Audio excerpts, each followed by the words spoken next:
Hello. Hello? Hello. What's up, bro? Hey, this is the What's Up Bro podcast. We talk about movies, TV, geek stuff, news, pop culture, and it's funny, motherfucker! With Nary Science, you know the question is not on here that I could have said yes to would have been a cock ring. I'm like, oh, I've done that. Jeff. It was called Bibbidi Bobbidi Doorknob. Stephanie. The only reason he was invited was because he was dating my friend. It was like a pity invite. And he was like one of the first people to get there. What a loser. And we have Missy. Yes, I'm here. Is also here. Missy is also here. Girl has no last name. Not anymore, am I right? Huh? And special correspondence with Steph Mayer Sr. Yeah, I don't have to look cute for you. Oh, no. And this is the What's Up Bro podcast. That's how winning is done. Hey, I'm Dave Chappelle, and this is What's Up, Bro. Jeff has the pink mic. I was just like, would you like to say that? So? No. Why am I holding it like Oh, it was very strange. For later. It's very strange. For later. Please don't do that. Cut the ball. Oh. Ew, Jeff. It's natural. From what I remember. You know, I was wondering I didn't say finger in the asshole. Why is the third mic really loud? And I was like, that's the third mic. All right. And we're recording. Welcome to the What's Up Bro podcast. Technically, it's the first podcast recorded in 2019 for WuBro, but we've had a few in the can, so you guys we haven't missed a beat with WuBro. This is the seventh annual top 10 movies of the year episode. This is our largest episode. This is the one episode that we've done since the creation of the podcast. So no matter who's been paneling, no matter who's been the co-host, it's always happened. So thank you very much for checking us out. Thank you very much for coming, for stopping by and listening to us talk about movies yet again. I am Nary Science. With me as usual is Jeff. Hey, yo. And we have Stephanie. Hello. And we have Missy. Hi. So we are going to be doing the top 10 movies of the year. Guys, what did you guys general overall thoughts of the year in movie for 2018? How did you guys think about the movies? Well, cool. Good talk. No, Good talk. I'm trying to figure it out. I don't know. I wasn't prepared for that question. Okay, I'll go. I think it was a pretty good year in general for. I'll say this: comic book movies had a lot. There was a lot more successes than failures this year, like of quality movies. This was a shitty year for horror, with the exception of a few. Just this year? Yeah. Got it. Yeah. Okay. You have to watch more than one horror movie a year, and then you can comment on it. I can comment whatever I want. It's America. I'm an independent woman. No, I was going to go with the America bit. Oh, the America thing? Yes. Yeah, but it's shut down right now. Thank you. But yeah, I think it's Wow, been what great Uber delivery. Yeah. Right? But I think it's been it's overall I think it's been a pretty decent year for a cavalcade of different types of movies. Oh, nice word. Good. See what I SAT word. Prepare yourselves. Anybody else? I had a lot of fun this year. I think I kept up with my tradition of Movie Tuesdays, which helped me establish my list throughout the year. And I think it was a good year. I also think it was a good year for superhero movies. I was surprised and not surprised. There just a few surprises, not a lot. And I think my list this year it's just a reflection of like all the different things that I watched, and I had a lot of fun. I'll say that much. So. Okay. I thought it was better than last year. I didn't think that last year was a great movie year. And I thought in as far as inclusivity was a huge year for that this year, and for representation, and that's what I appreciated about it this year. I like inclusivity.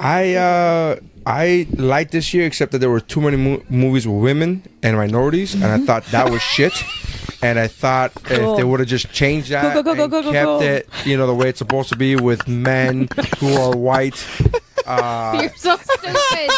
You're so stupid. Why are you getting mad? I'm not even getting mad. Are you going to eat raw fish here with the rest of us? That's nice. That's good. I'm just taking out my soda. Oh, okay. She's going to do it during the break. Anyway, so I like this year a lot, 2018 a lot, but I like 2017 a lot, and I don't really recall a year from doing these top 10s, I don't really recall a year that I was like struggling to find a top 10. I do watch a lot of movies, and I do watch a lot of different kinds of movies.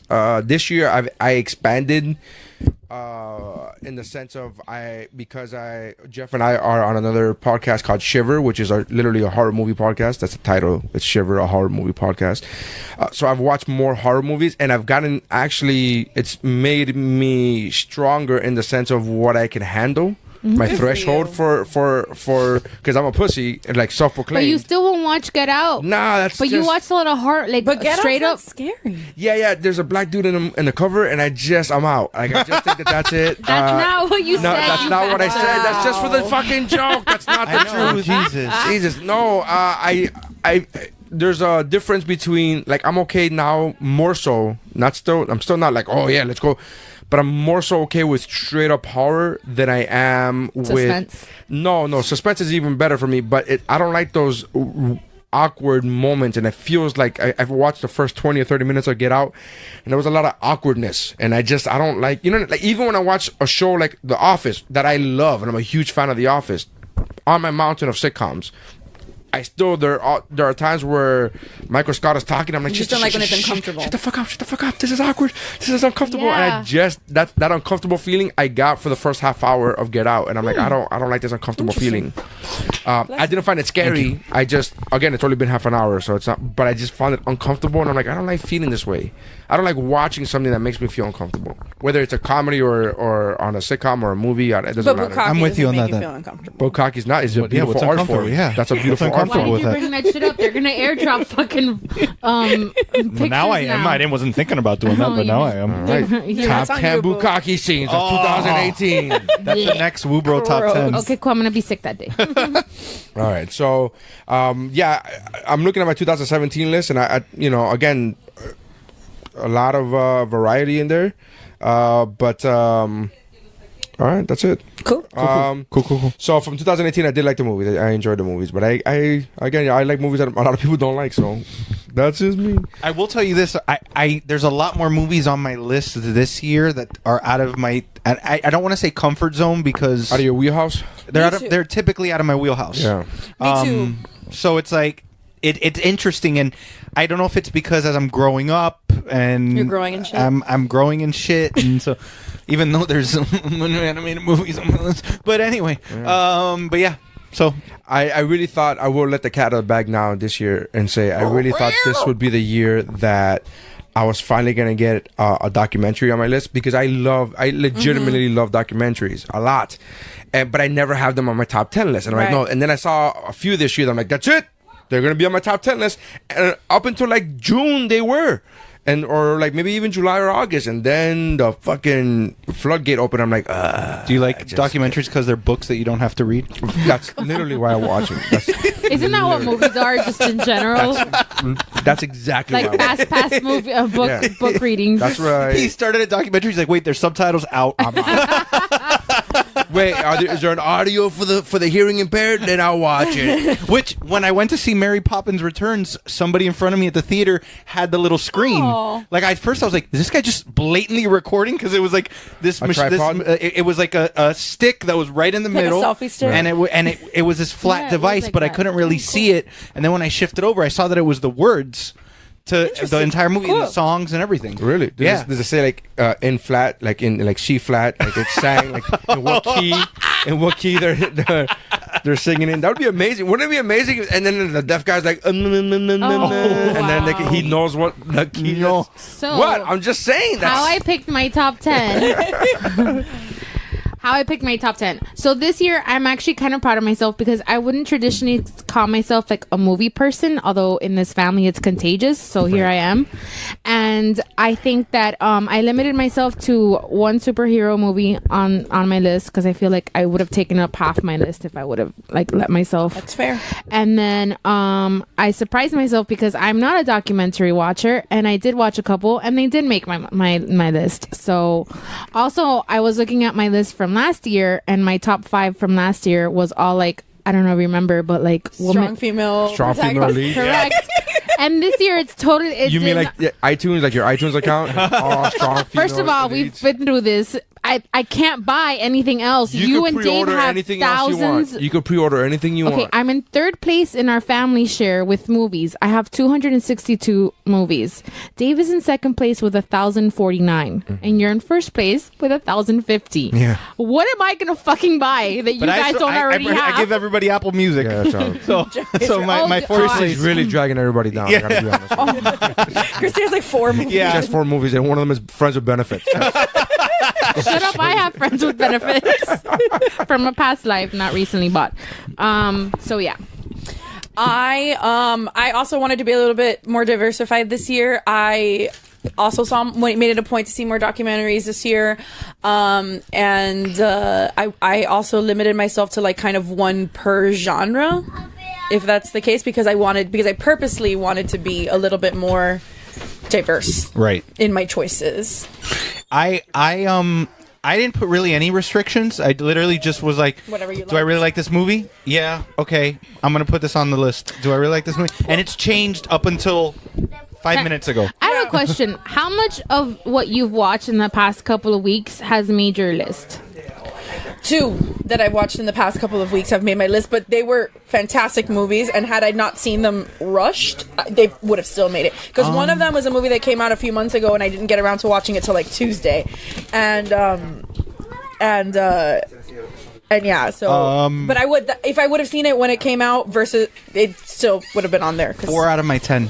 4 out of your 10. Yes. How many of the movies you've watched in the past couple of weeks made it on your mountain?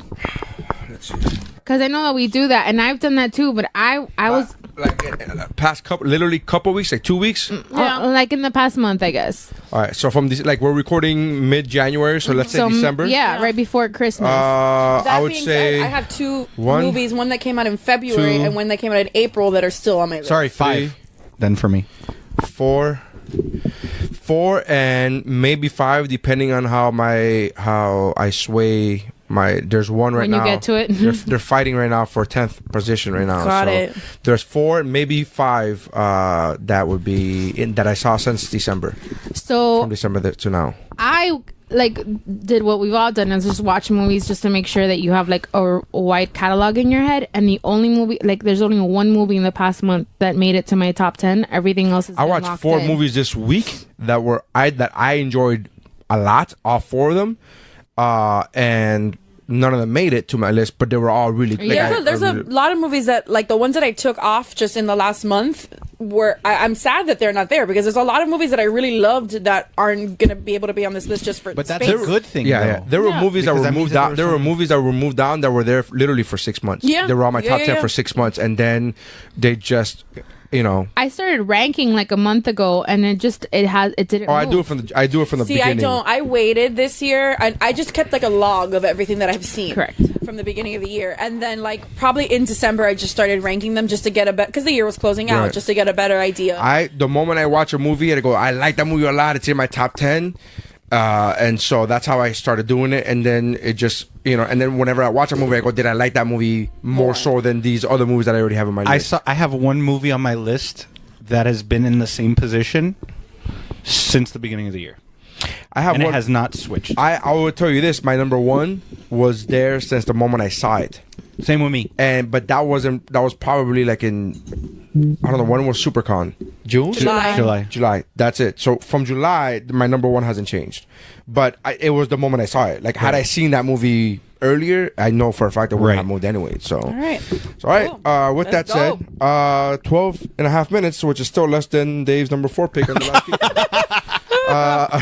All right, number 10. My number 10. Terrible. Fuck. Oh, I know. my God, the worst. Seriously. Baby Driver 2. I don't remember all the songs. They're not even making what's the second one. Why would they? My number 10 is To All the Boys I've Loved Before. No table? Cool. So I liked it. I enjoyed it as a Gentlemen, I saw the movie, and I enjoyed the movie. I got it. So did you watch the movie with a top hat and a Yeah. how did you? And you watched the movie? This film is fantastic. This this was on cinema- my list until this week. Yeah. This literally got moved this week. So it's my number 10. Netflix movie. It's right? yeah, let me get to it. It was a Netflix movie. I begrudgingly watched it because I knew it was going to be cute and I didn't want to do it. Yeah, right. But You want to write that down before you forget your list? this motherfucker, man. It's gonna be a long night, guys. So that week that I watched To All the Boys I've Loved Before, I watched a couple other movies on Netflix, like Netflix originals, and some of them were ridiculous. Like The Kissing Booth is cute, but that shit's not gonna happen. And then I think I watched Set It Up. Did you like Set It Up was cute, but I it like was that. too romantic comedy-ish. You know, like it's I hadn't set seen in the New movie, and she York got upset at me that I literally called exactly what was going to happen. I go, let me guess, this was happening. Not me? Yes, remember? And you go, it's not. I go, it's obvious from the trailer. It wasn't obvious. I go, yes, it was. She goes, not that obvious. Like it was. Yeah. There's one that I saw from Netflix, a romantic comedy that I enjoyed it, but it didn't make my honorable mentions either. But it's the one that The Day We Met or whatever with I haven't seen that one. with Alexandra Daddario and Yeah. the guy So- from Workaholics. So what I liked about this movie was that it was realistic, so to speak, to a certain extent. Right. If you're a kid and you're watching it, don't believe it because Yeah. it's not real. Yeah. But Because love is not real. yeah, it's not real. It's a fairy tale. So then what I liked about it was that Covey is very awkward but not like traditionally awkward, like just kind of, it felt a little bit more authentic, more genuine. Yeah, definitely. I was watching it once with Christy several times, and I was telling her, I'm like, doesn't this movie make you feel like what happened to Aiden after he fucking left and got like married for real? Yeah. Neri and I were talking Well, about Right. this year has been the year where I've realized that like a bunch of like the heartthrobs are now playing like dads, and it's between that and the dads on But Riverdale. Aiden wasn't a heartthrob. But he was a love interest and a super popular, like polarizing love interest on a very popular show. And between that and Riverdale, I'm like, man, all of you. Who's the hot dad in Riverdale? Dylan McKay is Archie's Wait, dad excuse on me, Riverdale. who? I don't watch All of that. them? I All don't. of them. I don't and then watch Billy that Loomis show. from Scream is Billy Loomis. the guy, the Skeet Ulrich. Skeet Ulrich. Oh, really? Yes, He's a Jughead's dad. And then Mark Consuelo's Consuelos is is Veronica's dad. Okay. So- So Mark Consuelo. Oh my God. Fuck. it's delicious. anyway. But I'll tell you the one thing with To All the Boys I Loved Before that it's funny because when I told this to Christy and then she told me the reason. So I found out this is a trilogy of books. Correct. yes. I don't want to see a part 2 or 3 of this. I think as a standalone it was perfect. You But walk that's alone. good. I Well, think yes, as a standalone it was perfect. Yeah, but I Like, still. I get the ending, what happened, which by the way we didn't say this at the beginning. There's going to be spoilers in this Oh, yeah. episode. Yeah, I think so. So I always try to hold back on some, But it's gonna happen. But it's gonna. I mean, it's bound to happen. Yeah. So But- just FYI, but, FYI, it's gonna happen. the way it ended, I get that sets up the sequel, and Chrissy kind of explained it to me. But I feel like the way that this movie was done, you don't need it. I agree. I feel like I would be interested in, and they are making the other two. Right, so right. I am interested and I'm going to watch them. Right. But if they never did it, I'd be okay. If they never Right. made it, I would be okay. I guess that's what my point is. Is that, like it's a great not standalone, necessary. right? I love this movie. This I thought movie it was also great. gave us Peter Kavinsky, which is, I mean, Noah Centineo is now everyone's internet boyfriend. Oh, So- that was That dreamboat. Before I saw it, Christy filled me in on all the because she was obsessed with it, like the whole thing about the picture. it's her on the fault I watched phone it because she and- wouldn't yeah. shut the fuck up about it. But it was a great movie. But I don't hate her really for it. enjoyed them. I watched it because I figured you guys kept talking about it, so I was like, I'll watch it because if it gets brought up, at least I have something to Right. say about it. Yeah, Netflix is doing really good about coming through with unrealistic boyfriends. Like he's not real, but we're gonna let you watch him Yeah. for a couple of hours. For this year's, or for whatever, the 2019 top 10, I want to make it a point to watch more Netflix originals. I saw maybe like 2 or 3 this year. So I want to watch more Netflix originals and see if one of them gets on, because Netflix is starting to become a contender. They just released one that's a contender for Oscars this year. So I'm. They made a black and white movie. Yeah, Yeah. that one. It It's called actually is Roma. nice. It's Alfonso Cuarón. My mother-in-law saw it. She goes, literally "It's the most didn't know that. depressing thing." I was like, you just shot in the dark. Because Oscars are fucking bougie and they're all fucking. They're not like, bougie. They're super bougie, Oh, dude. God. When was the last time a comedy got nominated for an Oscar? The Forget Hangover. winning. The Hangover. And what year was that? Like 2009 like or a something couple like years that. ago. Yeah, a couple years ago. 10 years ago. That was a 10-year So- challenge, man. That was a 10-year challenge. 10-year The challenge. Hangover got nominated for an Oscar? For best, like a real Oscar, I not know. best sound editing. No, but I think I got original screenplay or something like that. That's Which still- is even that's original screenplay is a decent category. It's a decent category, but It's it's not no a- sound editing, No. but it's a decent category. I don't. It airs on the on the. Yeah, it makes it to the live show. It doesn't go on the creative arts the week before. I don't.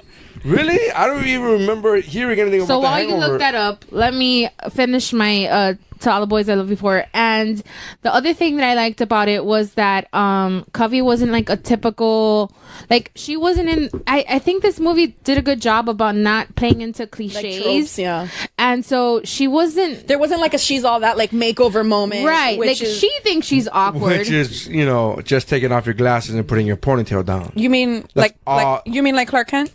No, Clark Kent is different. Clark Kent literally no. just takes off his That's not glasses. true. That's Oh, not true. really? Because in the comics, Clark Kent actually vibrates his face when he's Superman. Guys, we're not. Just like the He's a- Flash he's a does on the hum- show. he's a Just like the vibrator? just like the Flash does He's a on the show. vibrator? So you're actually Oh my god, incorrect. can you sit on his face? Ew. While it's vibrating. Oh, God. Well, okay, I guess I'm done. So that's my top 10, my number 10, guys. Talk about Man of Steel. I'm a boner. All right.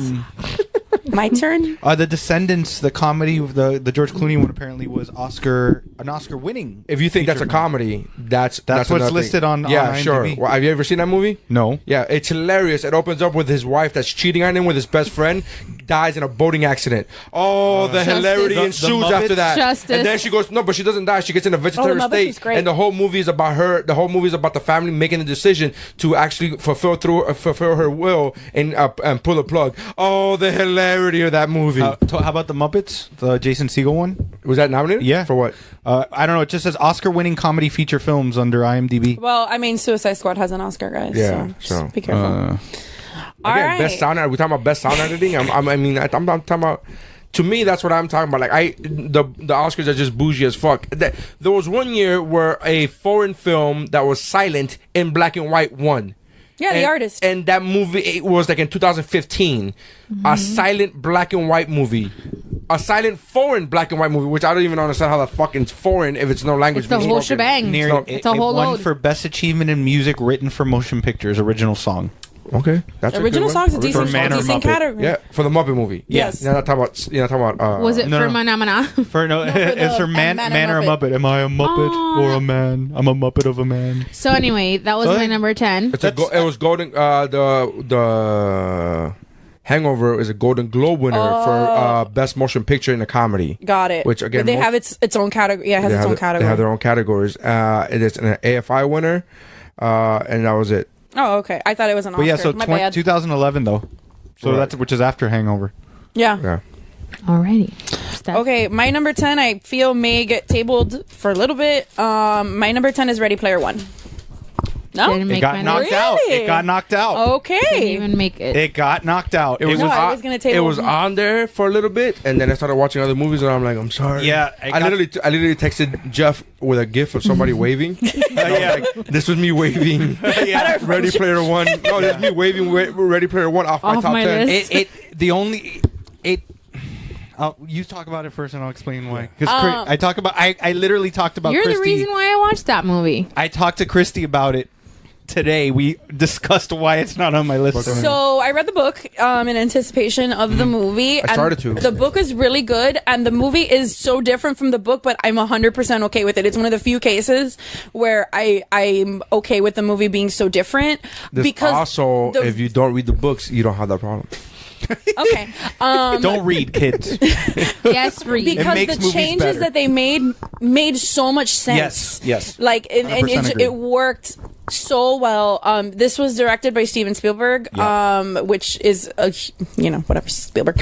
And for me, just the little things that, like the little Easter eggs and the things that popped up that weren't in the book, and the things that were in the book that popped up, like one of the scenes that I was like really nervous about was the Lady Hawk scene, because I've never really seen that movie, and I was like just wondering how it was going to translate, and then they replaced it with The Shining, and The Shining. No, it wasn't Lady Hawk. No, that wasn't Lady It was Hawk. War Games. War Games. I'm lying. Okay, because they did mention Lady Hawk. They in did the mention book. Lady Hawk. Yeah, no, but You're right, it is War the Games. movie that he had to do from beginning to end was War Matthew Ga- Broderick yeah. and War Games. Okay. Yeah, it's War Games, and they replaced it with The Shining, and the way that they did it Yeah. was just so fucking Yes. That's the fantastic. best scene That's the best scene in the scene movie. was amazing. The things that they include, like right off the bat, like this was in from the book as well, but like the fact that he drives the DeLorean, which is from one of my favorite movies, and they included a bunch of other things that weren't in the book, like the Iron Giant, like there were, just. I am a sucker for like a good pop culture reference, and absolutely. this movie That's was this whole podcast. all pop culture. This whole podcast is basically pop culture. Yeah, this whole fucking podcast. So I really like this movie. It's a little bit. I feel like it's a little bit out of my wheelhouse in the sense I normally don't gravitate towards these type of like video game like things, but this one it stuck with me, and this came out in March, and it's stayed with me for a long time. Yeah, So, I really enjoyed this movie. I really enjoyed the movie a lot. I thought it was a lot of fun. I didn't finish reading the book because I started to read the book like a week before. I really legit have a problem with reading in the sense of I get fucking the moment I start reading I get sleepy. Like it's not I'm not even joking It's your around. body rejecting books. It's literally it's like what the fuck is happening? It does it with anything. It's not even just like if it's even on an iPad with the lights in your face. That's supposed to keep you up. Even when it comes to comic books, like I could read a couple comic books at a time, and then after that I go, oh, what the fuck? That's a little sleepy here. Like, and it started happening to me with the book. So I started reading the book. I liked it. I got to like chapter 8, I want to say, which is not very deep in the book, but it's a short book, though. It is a short book. Yeah. But one thing I will say, my issue with the book up until chapter 8, again, I didn't even, is the fact that there were so many pop references, and the fact that the character was talking about everything that he had watched, all the TV shows that he had watched, all the books that he had read, all the games that he had played, and it's the same problem that I had when I would first watch Big Bang Theory. Is like I'm like, who the fuck has the time? Right. It's impossible. Like it's literally like he talked about watching in the book. He talked about watching TV series over and over, like binge watching them over and over again. At the same time, he's playing video games over and over again for entire decades, like an entire decade worth of library. It's Right. not just one show, or not just and reading all these books and playing all these video games. I'm like, how the fuck? I think that's impossible. I just Right. think it's too much. And I get the fact that he's a fanboy and he's trying to just lay in all these references just to be able to say, look, I know about these references. But as a reader, I was like, I think that's impossible. And then the movie came out, and I love the movie. The movie didn't overdo it in that respect for that. Like he didn't. I mean, there's a lot of if there's. You can freeze frame any Yeah. shot of that movie and be for like, sure. oh my god, there's a lot of fucking references. the way that I like the way that they tackled it. So it didn't make my top. It wasn't my top 10 until today. It didn't make my top 10 just because I kind of realized you were really excited for this. I think I fanboyed Too much. more, and I liked it more because I was fanboying because one of my favorite books got made into a movie. Right. That I enjoyed it and I loved it, but I don't think it was great as compared as a whole as compared to the other movies that are on my list. Okay. There's a lot of things, like even my number 10, it's going to get scoffed at and laughed at probably, but I will explain exactly why as a whole I love the movie. This one, I really enjoyed it. I love the references. I love the fact that what you were just talking about, they did it that he would go visit this museum. Yeah, that's awesome. Yeah. Like I thought that was brilliant. that was how they great. did That was a great way to do that. It makes it believable. Yeah. in this unbelievable world that we're living. A lot of people It's hated it. I gotta say, I don't think that world is that far off. No, the one in the book is pretty fucking unbelievable. Yeah. Okay. I don't know anybody Like the stacks and shit? Just forget the stacks. The fact that this dude, again, like what I was saying. Oh, just in the sense of like his knowledge. like okay. his knowledge of it. I'm No, like, but I and mean he's- the world on like a bigger scale, Oh, like no, the world that that's- they live in. Yeah. Keep this guy in power long enough. It's gonna happen. But it's and I mean I'll say it now. So was The Handmaid's Tale. What happened with Ready Player One's the same thing for me that happened with Deadpool 2. It's not on my top 10. It's not even in my honorable mentions because I fanboyed because he's my favorite fucking comic book character. But I don't know if you knew that. How many Funkos do you have of him? Not enough because there's a bunch from the originals that I still need. No, but do you have a count? It has to be in the 20s. Okay. Plus other stuff, statues and stuff. But I think it was more the fanboy side of me. But yeah, no, I absolutely love the movie. I think I'm glad somebody put it on their top Thank 10. you. I think the movie it was a lot of fun. I thought it was really good. I didn't like the fact that they didn't make the girl. They made the girl like in the book. She's not pretty. In the book, by standards. no. In the book, she's supposed to not be pretty. Right. And in the movie, I'm like, she's pretty. What are we fucking doing? Oh, I'm hiding my scar. What? You have a scar? I didn't notice that. Yeah. Oh, look at it. I guess it's People you squint. can be uglier in movies and they can't. I mean, in books and they can't be in movies. But the whole point No, in like the on purpose. Yeah. But Yeah. the whole point in the movie was that the whole point of the book was that she. He has a point. You. The whole point of the book is that you could be anybody, like you know what I mean. Like one of the players is a different gender, and the whole thing you could be anybody. And so the reason in the book, from what I gathered, is that she didn't like the way she looked in real life. Yeah. No, you're right. And that's the character that she has, is that again, we could be anybody we want to be in the Oasis. And then I just saw it as I don't know if do you have a mirror, because you're pretty fucking hot. Yeah. It's like the rock band characters that we created. Exactly. They're not. It's just like that. They're not the same. And I like the villain, that the actor that he played. He was Krennic in Rogue One. I was super happy when they were casting him as Sorrento because I loved He's him. playing a villain in something else soon. Oh, he's going to be in, I'm lying, Captain Marvel. He's a bit shady dude. But that guy's typecast as a shady dude in every Just way. has got the bad guy. Yeah. But yeah, Bad guy face. awesome Bad pick. guy face. All right, Jeff. All right, so my number 10 is one that I've seen within the last 2 weeks. And it's one of my first animated ones on my list, and it's Teen Titans Go to the Movies. Fantastic. Awesome. I did not get to it. I'm sorry. I didn't get to it either. I absolutely love this movie. I saw it 7 times in a row in 2 days because my son, for the first time, this is the first movie he sat from beginning to end without moving in a muscle. Wow. Watching this movie and asked to watch it again right afterwards and did the same thing. I didn't stay to watch it the whole second time. But it's one of these movies that a lot of cartoons and animated movies are doing that now, where it's centered towards kids, but there's a lot of references and jokes for adults, so that you're not just sitting there like, fuck, here's another fucking kids movie that's fucking lame, and I'm sitting here like there's a whole running joke with Deathstroke comparing him to Deadpool. That's amazing. That's fucking fantastic. Everyone has seen it? Yeah. I haven't seen I it. didn't see it. But Dave and Link went on like a father-son movie day, and they went to see. And Which one was a father? Which one was a... they have not stopped talking about it. And Link will sing the songs from it. So like, the songs are great. I came out of that movie and I downloaded the album immediately. I was like, we're listening to this album. well, we get in the car sometimes. He's like, "Oh, let's listen to Teen Titans." Like he liked the cartoon from the beginning. So and what's great about it is that DC is making so much fun of themselves in this. Like, there's a whole little like scene towards the beginning where Superman, Wonder Woman, and Green Lantern show up. Oh, cool. And they're like, man, we want to move, because the whole premise of the movie is that the Teen Titans, that Robin wants a movie. Because Batman has a new movie coming out. The whole premise is that you're not a real superhero. The world doesn't take you seriously as a superhero unless you have a movie. Right. Unless you have your own movie. Right. That's fair. And so they show up and they're like, and Superman's like, well, I've had a ton of movies. And Wonder Woman's like, well, finally, I just got a movie. And then took a while. Yeah, it took a while, but I got it. And then Green Lantern, he goes, I have a movie. We don't talk about it. Like, those are the jokes that they do throughout. Funny. It's those little subtle jokes that adults and people will get a lot of. The Deadpool thing, Stan Lee, one of his final cameos is in this. And that is amazing in itself. He has a couple cameos in it throughout the movie. It's just...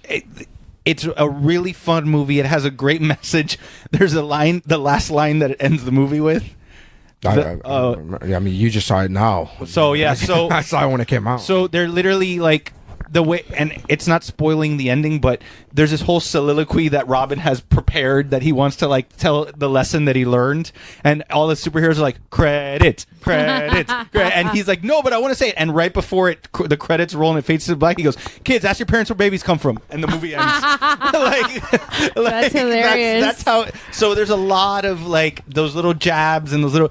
it was just such a fun. I was texting Nir. I was like, dude, this movie's fucking fantastic. Yeah, I mean, I was singing its praises from when I saw it, and I knew you would love it for the Deadpool thing. I was like, you gotta. And I remember we had that brief conversation. We're like, do they compare him? I'm like, yeah, and he goes, oh, okay, but I'm like, no, but you don't understand. But it's really fucking good. The way they do it, it's really good. But you got the swords. But you get the swords and the guns. That's really a Deadpool thing. That's really go look. And then Cyborg grabs him and goes, look at the screen. Say something inappropriate. And he's like, I'm not Deadpool. That's funny. And it's just a running joke. That's is that Joe Manganiello's character? Yeah, okay. but Will Arnett voices him. But Will Arnett is. I mean, Will Arnett is my favorite Batman. Yeah, and Nicolas Cage voices Superman. That's funny. Yeah, that's funny. There's a lot of great voice actors and stuff. It's just a fun movie. You can watch it with your kid. You can watch it if you're an adult by yourself because you'll be entertained either way. You'll be entertained either way. So yeah, that's my number 10. Cool. All right, my number 10. What's the decision? Pressure. My number 10 is Smallfoot. Wow, it made it? Yeah, I made it. Holy shit. My number 10 Start talking crap about it. I did not like it. It was cute. No, it's beyond cute. It is. That's all I said. I didn't say anything bad. You said he said fantastic, and you said I want to go that far, and I said, well, I wouldn't go that far. Wrong, but okay. No, it doesn't mean that I hated it. I absolutely loved last week, but it didn't make my top 10. But I saw it last week, and I really loved it. I loved Smallfoot. So I watched this movie as a throwaway. Like I had downloaded it for my kids when we went to Disney World in December, and then I was like, okay. And then it was in my iPad since then. And then last week I was like on a cruise ship, and I was like with the Wi-Fi that wasn't great, and I was like, all right, I'll just what haven't I seen on my iPad? So I saw all the movies that were on my iPad that I hadn't seen, and this was the last one. I was like, all right, reluctantly, I was like, all right, let's fucking watch it. I guess it's better than watching something again that I've already seen again.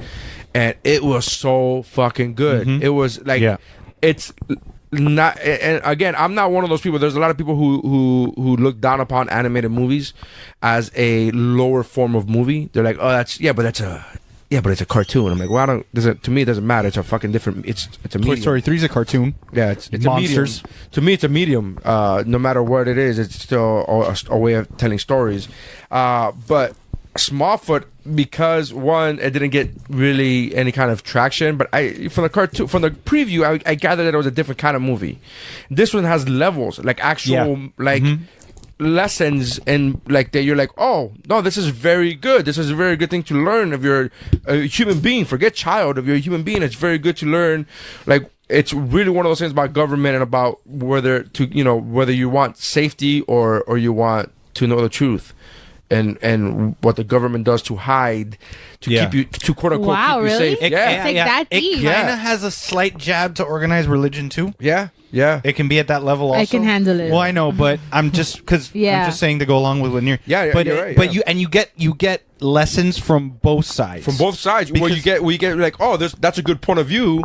Like both sides are like, look, this is why we're doing this. We're doing this to protect our people. Right. We're doing this, and then the other side is like, but they should know the truth. That should be like their decision to make, and it's fantastic. And it's a musical. It's a musical with original music, which.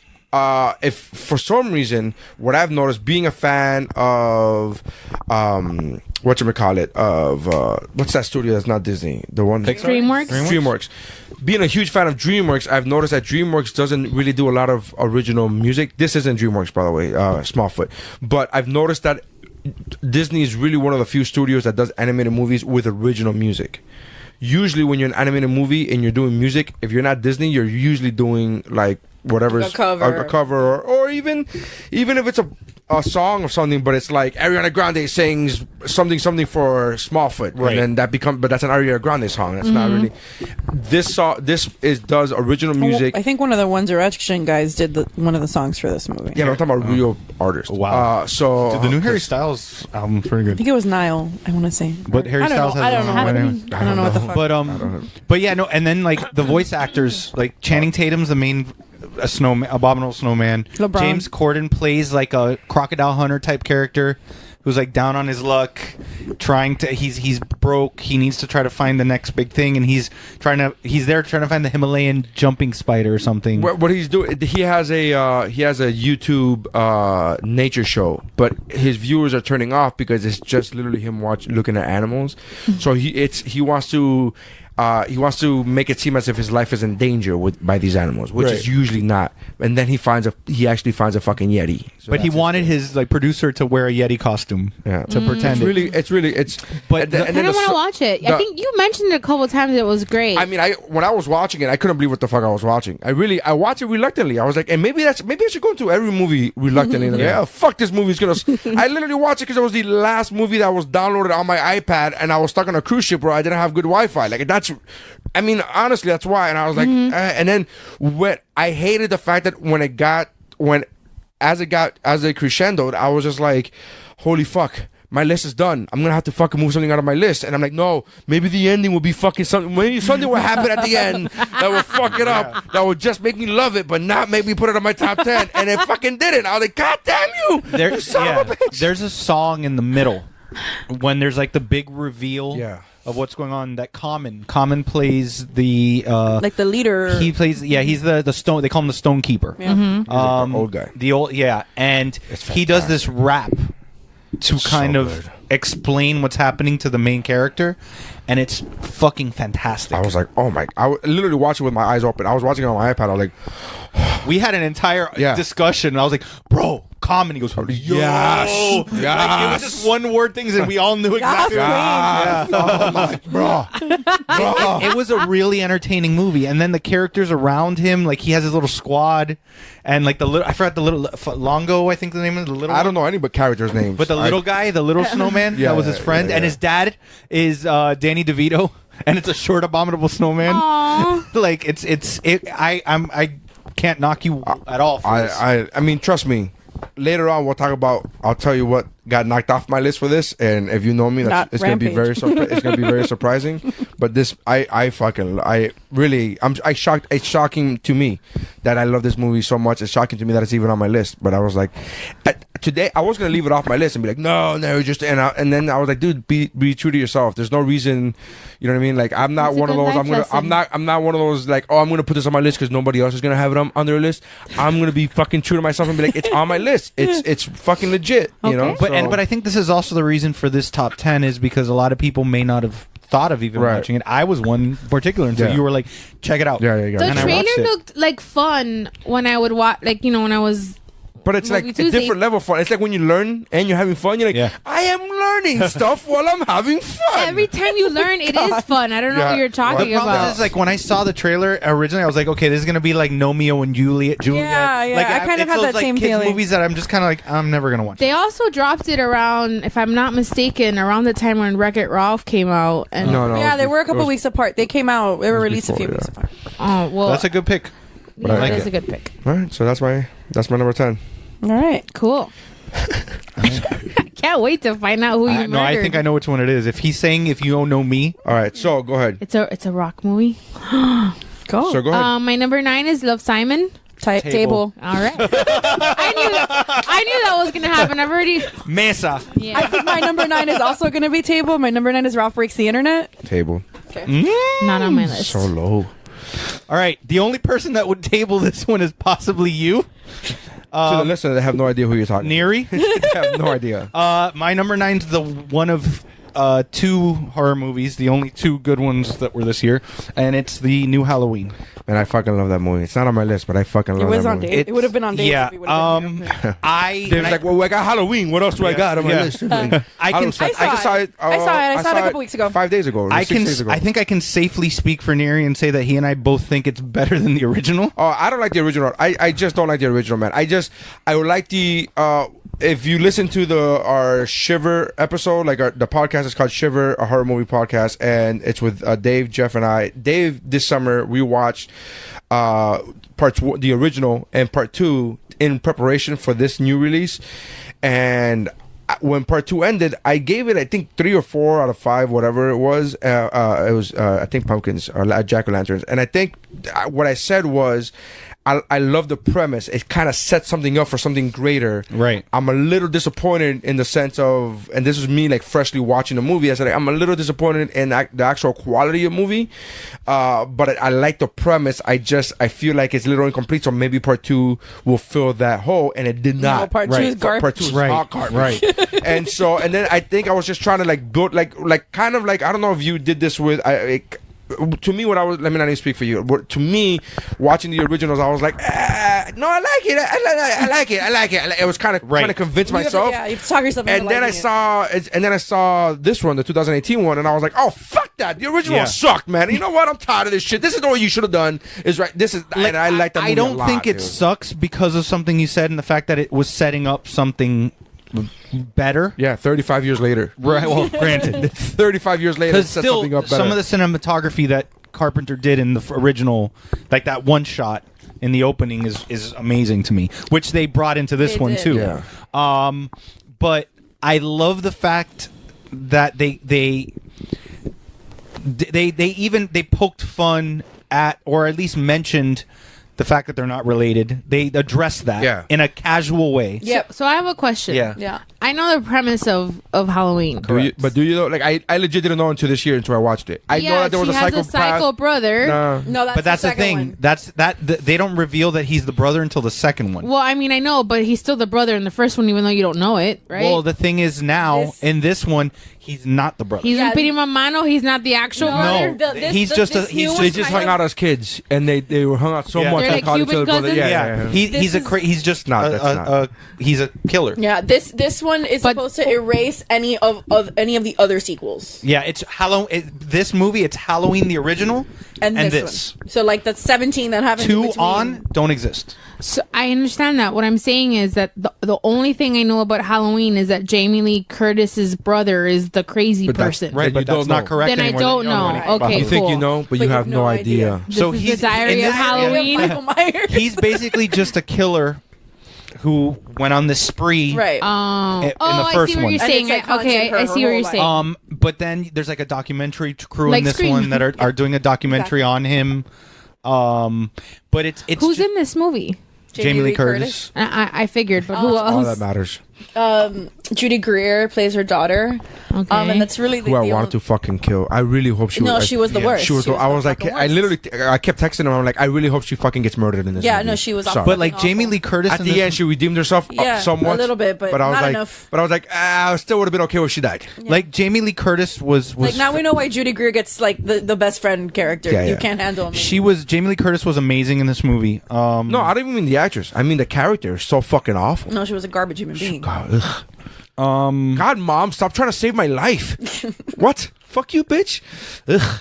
There, I don't know. It was such a cool idea. There's one thing that's been a topic of debate. There's like a reveal. There's a You twist. can spoil it. I don't care.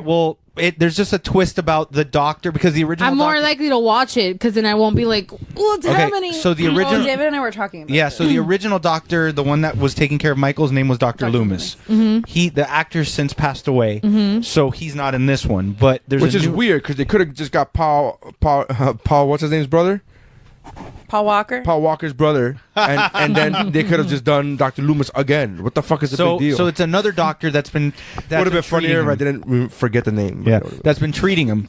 So there's a twist where you kind of see that he's trying to support his lunacy. oh, and his really? killing, yeah. Like he Wow. does He's a like twist. he's fascinated with him. He's fascinated by him. not in the sense of like I want to fix you, but in the fact that I want to help you. Yeah, Like Harley Quinn?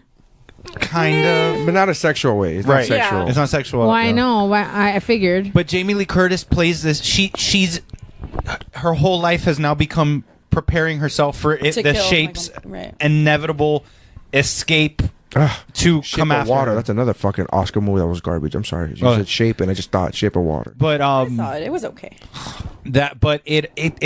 it's just really cool. Like, and then her whole family thinks she's psychotic, but they don't. They're like you. So is this like a gory movie or is it more suspense? Because if it's suspense, I'd give it a shot. I think it it's has more a little bit of it has a little bit of gore, but not. It's not that bad. It's not, I'll tell you it's not this. bad. I watched it at night. They take. I watched it. What? I started the movie at midnight. We don't do that. I know. I was like, but I mean, you know they- why? Because the original was whack. So I was like, this can't be that good. They And it was push the actually limit really good. in this though. Yeah? Because like his first real on-screen kill is a 10-year-old boy. Right, and they're not. They, But it wasn't graphic. It was like It was like meme. It was like, yeah. It was like hug.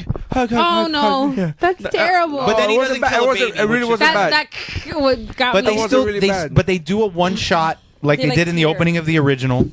Where Actually, that was really cool. The doctor was the worst kill. Like Yes. the most graphic. Yeah. By worst, I mean the most graphic. I mean the best. But I think it's a really cool movie in a year that there wasn't a lot of great horror. It was a really cool movie. I really enjoyed it. I thought it was a great addition to that horror genre and that original that film series. It was a great addition to it. So that's why it's my number 9. Yeah. I think it was a great movie because they replaced the other shit movies, and it made me forget about the original. And just I fucking- don't love of all like the slasher series. Halloween is my least favorite. I agree. so I think it's. I think it's. I don't. yeah. I don't love it as it is a slasher movie. Yeah. Although those don't. It was one of the original slasher franchises. Right. It's But- like Jason, but Freddy. but he's not there. good because but not as good as the rest. it was not because like that's the problem that I had with the original. Like the kills, I was like, this is weak fucking sauce, dude. This is Well, and actually, it you was just reminded also me. the There's 70s. homage. They also do homages to the other kills. yeah. The original kills, like they do homages so that it's like And there's more kills in this one. yeah. I counted 14 or 15. Depends on. There was one person I didn't know if they died or not. I was like, he looks kind of like he could still be alive. Yeah, he might still be alive. But yeah, I enjoy. But I really like the movie, and I think it's definitely a watch for people. Cool. I might give it a shot. Cool. All right, Neri, number 9. My number 9 is 50 Shades Freed. Take my joke. I'm kidding. Sorry, table. That would have been funny. Fine, we'll talk about it later. Yeah, no, I that would be was great. good. I was like, no, really, that's my fucking. My number 9 is Equalizer 2. Oh wow, really? Yeah. My number 9. I really love this movie. I'm in disagreement with you in the sense that it's not better than the original. I would put it. I would put it 1A or 1B. So I'm not gonna say it's better than the original, but I'm not gonna say it's not as good as the original. So Equalizer 2 for me when I watched it, and maybe again because I went in there with lower expectations because you had seen it first and your review of it was like, it's good, it's all right, and I'm like, okay, that's all. I'll go in there expecting that, and I thought it was fantastic. I thought there was twists that I really wasn't expecting. Right. I thought the problem with part 1, if there was a problem with part 1, because I thought part 1 was amazing, the problem with part 1 is what you and I have talked about before, that they build the villain to be this super badass, and Denzel Washington leaves out of there unscratched. Yeah, he And had like nothing. yeah, he was like, all right, and it was one of those things where I think this one, even though the specific to use video game terms, the final boss wasn't too difficult for him to kill Denzel's character, but it was the final stage was very difficult. Like, Right. it got, you know what I mean. So I thought they added that twist with the kid in the trunk, and I think that was great. I think that this movie had everything the original had, except that it had a better final scene. See, I guess the reason I lean more towards the original is because this is more of the espionage side of it. I think, Yeah. more than it's agree. just a average Joe that's working at a hardware store Correct. that turns out to be this extraordinary person. Correct. And that I do agree with, and that's maybe one of the reasons why I gravitate to it more, because there's more substance. It's not just now we know about him, Right. So now it's more like, okay, and we're starting to get a little bit more personal details of him, even though not much. Like, we still don't know how his wife died, Right. Which is not a secret for if you watch part 1, it came out of part. Right. But we don't know how his wife died, but we know that A, he still loves her, and B, we get to see at least the house that they, I don't know. So it's very, like, you're right, there's more espionage, there's more international travel, there's more, like, what is this case, like, in the beginning scene, Yeah. you see a whole family get whacked by somebody who's, like, you're like, I don't know what this has to do with anything else, and it all connects. And Right. I thought, I liked that a lot. I enjoyed it a lot. What's the premise of like? Is it a revenge movie or is it just like The a first higher, one or the like second a? one? Well, I mean, General? The What, second what one is is he? What does he do? the movie's based off a TV show back in the 70s or 80s. I forget which one. I'll tell you. But the concept of the show is that this guy is a highly trained former Marine, and now he's living his life as a civilian, and now he's like taking care of like the neighborhood, but he doesn't take credit for it. Oh. So like and he's not like a vigilante. He's not like a vigilante, but it's like if he's there and something's happening, he's gonna step up. Gotcha. Gotcha. And then so part 1 is basically him living like he doesn't want anything to do with that life. He's living completely, just working at basically a Walmart for sake of a better comparison. And something happens that he has to get involved. And once he did that, at the end of that movie, you see him at the end of part 1. You see him going through Craigslist to find other people that need help. And so part 2 picks up like a couple years later, where he's now actively searching people to help out, but searching people like not just like like down the street, like people like my daughter's gonna be, like I'm trying to go through the legal routes, but that's not helping. So he's trying Gotcha. And what's cool is that he's an Uber driver, which is fantastic. Yeah, you see him do actual like action scenes and fighting people. I'd give him 5 stars. But there's a subtlety in the first one. There's a joke to that too. Oh, yeah. There's a joke to that where he was like, and you will give me 5 stars. There's a subtlety to the first one that like for example, there's a robbery of the store. He works at a hardware store, and somebody takes a ring from one of the cashiers. Yeah, there's a holdup. And it's a holdup. And then you don't see him go after the guy. All you see him do is go to a shelf, take a hammer, and then later on, you see him coming back, cleaning off the hammer and putting it back on the shelf. Nice. And the girl opens up the register and the ring's there. She doesn't know how it got there. She doesn't know what it is, but you know that he went and did some shit to get the ring back. Like, there's a lot of like. I'm getting a lot of recommendations from sitting here. But that's the thing. Like what he says, he and I are both in agreement that last fight. The fight is cool, It's like cool. the stuff that he does in the last fight up until the last boss, quote unquote, because it's a letdown compared to the buildup. Gotcha. Okay. Yeah. I might check it out. So Equalizer 2 is my. I can't knock that one either, is man. number I liked 9. it. I really liked it a lot. Again, maybe because I went in there with lower expectations. I was like, oh, it's not gonna be okay. I'll like it, and then I was like, oh no, this is really fucking good. But you're right, I definitely do think there has more of an espionage twist to it than the original straight up action. And I think that's the main reason why I liked it more, is just because I like that Joe Blow that everybody thinks he's just a random dude that's actually, Right. a badass. I would have the one note that I would give is like I would have liked to see like in shape Denzel do this movie. Oh, Instead of like you could do you could do a couple sit-ups, bro. Yeah. You could do. You can hire a trainer to get you in shape before. But he's Denzel. He's like, maybe no, you I'm should not use doing equal, that. and Yeah. you'll be the equalizer. Lay off the sugar, man. Sugar will kill you. That's All right, so number 8, Infinity War. Table. Yeah, I figured. My number 8's A Simple Favor. Nice. I did like that movie a fucking lot. loved this movie so much. I love movies about like crazy bitches disguising themselves as housewives. Relatable. But We just call those housewives. right. Yeah.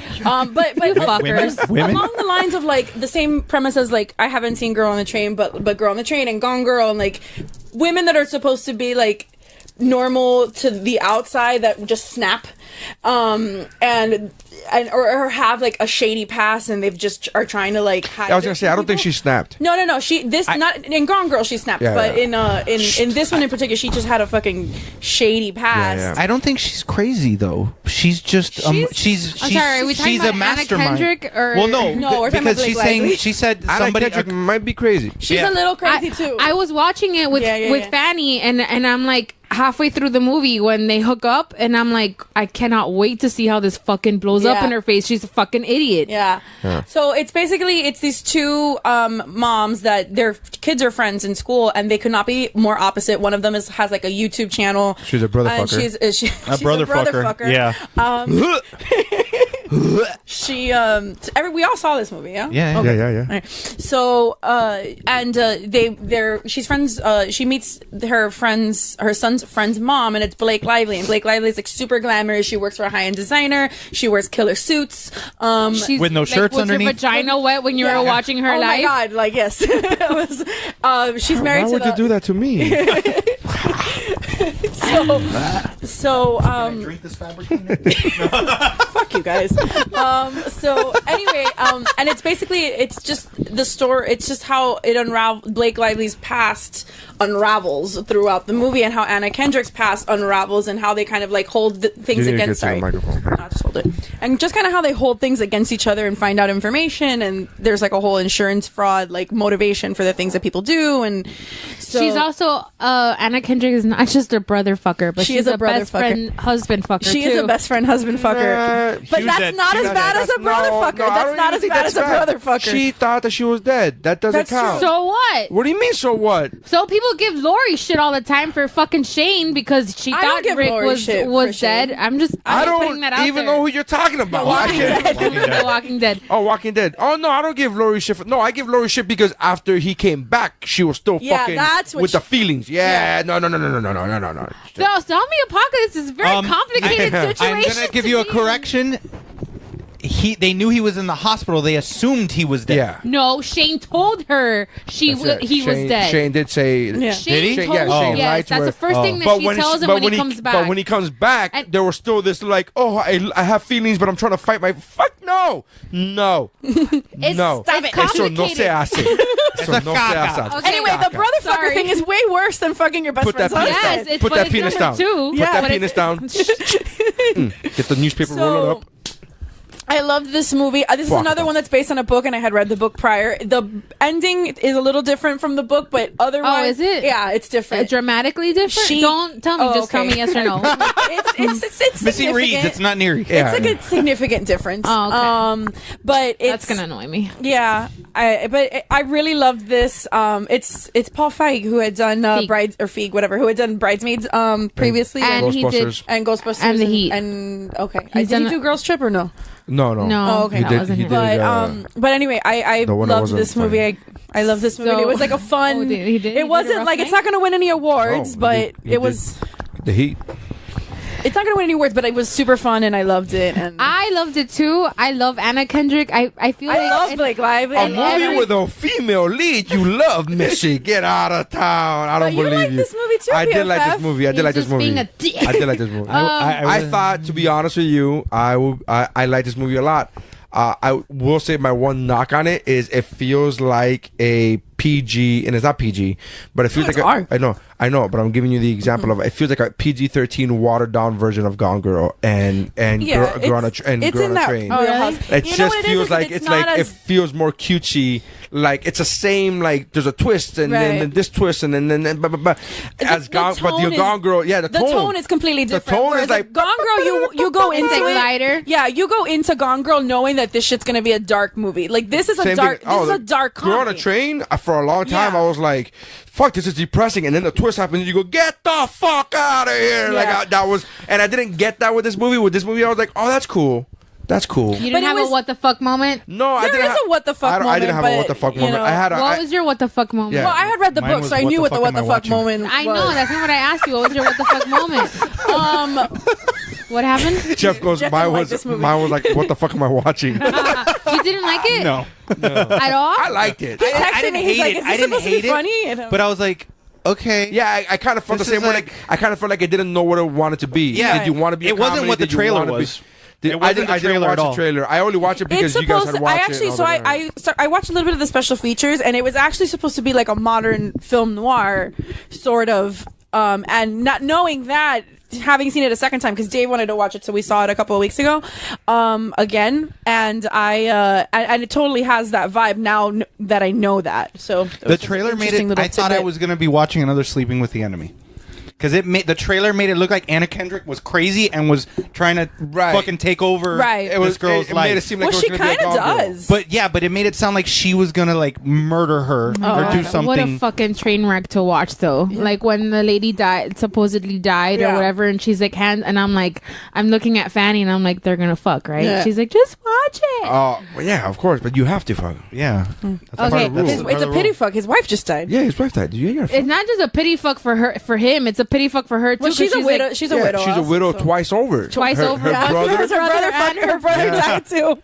In But- the movie, just so that people know, in the movie it's revealed. No, she's a that- brother fucker. I mean, that's pretty self-explanatory. We get Right it. in the movie, She one of fucked her brother. One Yeah. of her secrets is that when her father passed away, is her half brother appeared out of nowhere and they put it in her. had a fucking affair for a long time. He put his P in her V. Yeah. Yep. To the point where he might or might not be the father of the child. And I like that they never really answer that. They don't really answer that either. How about in the book, do they answer it? In the book, they don't answer it. Like, there's not It's a the clear gardeners. concrete, but her husband, like much like in the movie, figures it out, and figures out that there's something, and he basically like he says like that's not my kid, like in not so many words, Right. but you know, Yeah, I it's get it. implied. It's implied that it's. I think in the movie that it's not that it's a brother's kid. That's what I gathered. yeah, from in the movie. book, it's supposed to be feel that way like- too. And also, I don't know. But if I also feel like it didn't matter because there were other pressing matters at Oh, yeah. hand, like you know, a ghost coming back. the other would've made it thing good. that was a little bit more relevant. If Melissa McCarthy would have come in as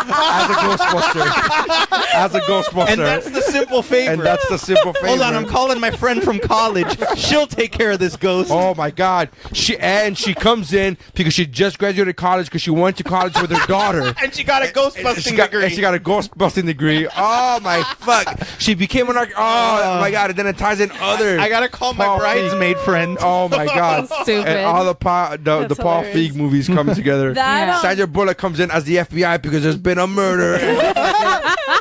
And my friend got drunk and fucked a puppet in college. The other thing that's I don't know if it was so obvious in the movie, but in the book, the husband like purposefully kills himself and the brother. Oh, that was Like, he obvious in the purposefully movie. gets into that car I accident. got that. That- yeah, from the movie, I definitely but they got that. straight up say it in the book too. So I didn't think they straight Okay. up showed that. I don't I mean, they remember- said it without saying. They showed it. They Right, showed right, him right. his Yeah, anger. And yeah, like, no, yeah. don't worry about it. We'll be right back. We'll be right back. Yeah. And then that They're dead. Yeah. No, but you see that transformation where he was so angry Right. at her, and then he goes, "You know what? No, we're just gonna go for a drive." yeah. And then she stops. He stops her from going. Right. Actually, I think that he doesn't he stop the kid from going. Where he's like, I it's think just he gonna does stop the kid from yeah, going. It's You're gonna right. be me and him, whatever. I thought it was pretty obvious. Yeah. Yeah. Yeah. I Which thought- is a good. I mean, It was like equal amounts of stress and humor. I liked at the very end when they're like, spoiler alert, when they're taking Blake Lively away, and then Anna can just talking to her. She goes, says "Sorry, oh, sorry, I'm just working on Yeah. that." It's Yeah. so good. I really love this movie. I like the movie a lot. I do feel like it had an identity crisis. Like I didn't know what I wanted to be. I thought there were times where, do you want to be a thriller? Do you want to be a comedy? And Or I a think snowman. those two genres, like action comedy, work well together. Thriller comedy don't work well together. It's not a good mixture for me. So you don't like Scream? No, That's a horror comedy to me. that's a horror comedy. That's love not a Scream. thriller. That's a horror. That's a Right. slasher. Like literally, like, he has a No, knife. I Scream's a slasher. He understand. literally I'm has a just knife. saying that He goes like I'm this. thinking of like scary How does he go? movies. What's he Like do? this, like this. Up and down, Evil up Dead and down. 2 is He's another one. either It's a mashing scary movie. potatoes or he's killing someone. Yeah, no, you mash potatoes like this. Right, got it. Or jerk off. Yeah. All right. But no, I like the movie. I do think it suffered an identity crisis. I do think that it could have been better if you just would have chosen one way or the other. Would have made it darker, or you would have made it not as funny. I think if you would have gone that route, it would have been. I would have preferred it better. I don't know if it would have been better, but I think I would have preferred it. But I do like this movie. I agree that it does have it suffers from that. That didn't bother me. Yeah, it didn't bother me either. Yeah, I get that. No, I'm not trying to be a dick. I'm not trying to be a dick. I'm saying you are a very strong fan. Strong female protagonist. No, you're a strong fan. So when you're a fan of something or someone, you don't really like. You can like you have like mom eyes. Remember we watched the Goldbergs. You have like mom eyes. You have like no, my baby can do no wrong. Wait, what? Anna how am I- Kendrick, you're a huge fan of Anna Kendrick. Yeah, and I but- think that anything she's in, you'll say that she could do no wrong. Same thing goes for Melissa McCarthy, which we all know she does awful fucking movies sometimes. Sometimes I love her, but she does awful movies sometimes. But you don't, your eyes aren't really open to that. Same thing. Remember with Justin Timberlake last album, you were defending that. First of all, I told you that I was defending it, and in my head I knew I was wrong, but I was Exactly. just going down with the ship because fuck that. Yeah, but it took you a couple of weeks to admit A that. lot. Like 2 weeks ago, I was in the car and I was like, a by year, the way. like a year, she was holding on to that. I was like, by the he's way. like, this album stuff. I'm like, by the way, I knew you were right. I didn't want to give you the fucking win. Yeah. Yeah, but I don't think that happened. But here's the thing I'm speaking what I feel from knowing you from as a friend, and I also think that if you watch Gone Girl, or when you watch Gone Girl, and when you watch Girl on a Train, Gone Girl's great. You'll be like, oh, I see what Neri means now. It's better as a straight up thriller.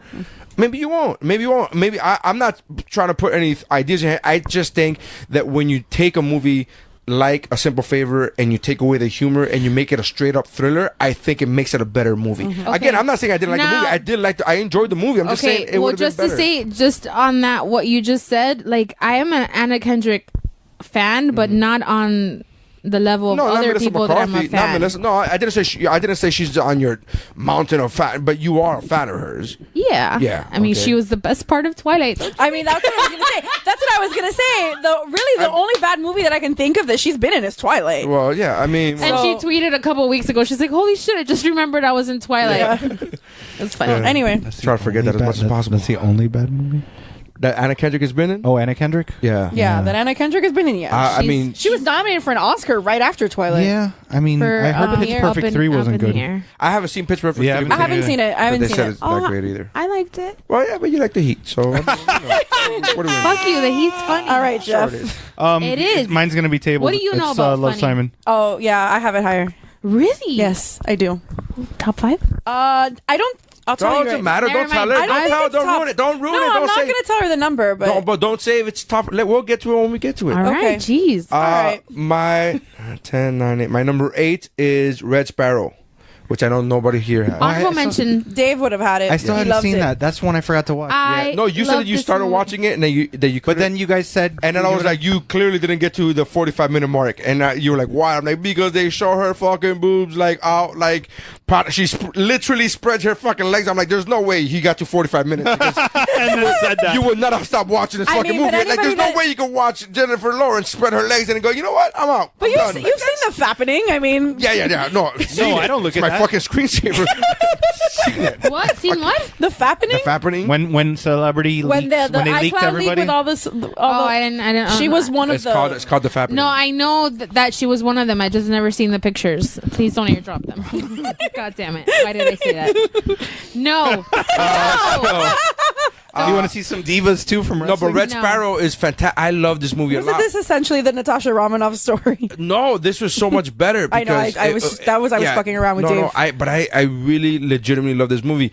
I like this movie more so than I liked Atomic Blonde, and I loved Atomic Blonde. David said the same thing. Atomic Blonde was in my top 10 whatever year it came out. Last year, because it was in my top 10 too. So it was in my top 10. I am the one that told Dave to watch it. I love that movie. But I didn't know what I was getting myself into when I saw Atomic Blonde. I thought it was going to be more of a bang bang shoot 'em up as opposed to an actual spy thriller. I couldn't finish it. Atomic Blonde. Me neither. I totally understand that. Like I get like spy movies are kind of boring, but not because it wasn't boring. I was entertained. I couldn't keep up. I didn't know what the fuck was happening because it all comes a full circle at the end. Like that's one of those. I stopped watching right when she was gonna cross them over a border. Yeah. So maybe I should finish it. Here's the thing with spy movies, a good spy movie, or good one of those even psychological thrillers. It all comes back at like it. Yeah, it comes together and then it comes back. To, and I probably stopped right before that. Yeah, and then so that's what I loved about Atomic Blonde is that it threw me off. I was like, wait, I thought it was gonna be like a female Die Hard as opposed to like an actual spy thriller. With this movie, I went in there with like no expectations. With Red Sparrow, one of those movies that again I saw because I was like, all right, I got it off the flea market. Let's fucking watch this. It's Jennifer Lawrence. You know, even I've seen some bad Jennifer Lawrence movies. There's a movie called Joy. Didn't bring that. Yeah. Joy and Mother, I think I've heard are horrendous things Joy is about not it. an awful movie. It's really funny where her and Chris Pratt had that that BBC radio thing where they diss on each other. Yes, I love that fucking video. Chris Pratt, I think it was Chris Pratt, if I'm not mistaken. I don't was it Chris Pratt and Jennifer Lawrence, and Chris Pratt goes, "Why did they call it Joy?" Yeah, and she starts laughing, and I felt, but it was Mother sucked. Yeah. Joy didn't suck. I didn't think Joy sucked. I did think it was fucking gloomy. Like the whole movie was shot in blue. Like it's like a fucking all in snow. And it like really what they did with the Mel Gibson movie Payback. That it's like that has that blue tint on them. Yeah. Like but it's even more depressing because it's in the snow, and it's like it's kind of like gloomy. Again, the payoff for the movie Joy is really good. Yeah. But you have to sit through a lot of like, man, why am I feeling down and depressed? Like because she goes through her life is so hard for 3/4 of the movie. And then there's a victory. And then there's a huge victory. And then you go, oh, okay. But it was so, like, it's not the same as Patty Cakes where it's so hard and there's, like, vivid color. You know what I mean? Like she goes Yeah, out, yeah, like, yeah. it's like it's her life is very difficult and hard, and yet it's all gloomy and dark and blue and fucking snowy and ugh. And you're just like, "Ugh, I mean, that's the point of the fucking movie is to get you. But then the payoff is really good. Yeah. Coming back to Red Sparrow, my expectations were low, and I not low, but I was just like, oh, I guess whatever. I got it on the flea market for $5 or whatever I got it for, and it was so fantastic. I was loved like, it. holy fuck, this was so good. Did you see Red Sparrow? Yeah, Oh, it's an honorable mention. It's so fucking good. man. And that's just one of the movies that I FYI saw recently that I wanted, that I figured like to mix in, because I did want to watch it, I just never got to see it in theaters, and I expected to watch it and like I was gonna bump something, and it still didn't move anything around, but yeah, I really enjoyed it. I love the twist. I love the at the very end. I loved all of it, and I love the fact that she was in control the entire time. The entire time. That, which might be a bit of a spoiler because there might be times where you think that she's not in control, but she's in control. My only gripe with the whole movie was they could have spent more money on the wigs, but other than that, I mean that's a stupid gripe. But she's supposed to be a spy, so she's supposed to be like with wigs. I'm okay with that. No, but I don't think her character changes. Hair color, yeah. Hair color, yeah. Remember when she went into the pool, and then she found out that he likes whatever brunettes or blondes, whatever the opposite of what she was. Yes. And then he realized, he goes, "Oh, you changed your hair color or whatever." Yes. Okay. So just so you guys, good. this movie was like it's like 47%. It's like not high. I wipe my ass with those things. I know, but I'm just saying. I know that Neri, we might bring something up later. I don't know. Whatever. Just saying. I don't remember what it was. Was it panned? Yeah, I just looked it up. It's 47%. I thought it did well though. No, I don't think it did well No, on I the never box heard office. of it being doing well. No. I'll tell you right now. Wow. 46. It's 46%. Yeah. Yeah. I mean, we have. 81% of Google users and a 4 out of 5 on Facebook. So. But I really. That beginning scene when she's in the ballet and she gets hurt, horrendous. Oh, and then afterwards with them. So fuck yes. The boyfriend. It wasn't a flop though. It was, the budget was 69 million and it made 151 at the box office. I mean, it's not making superhero money, but it's how many? What was the budget?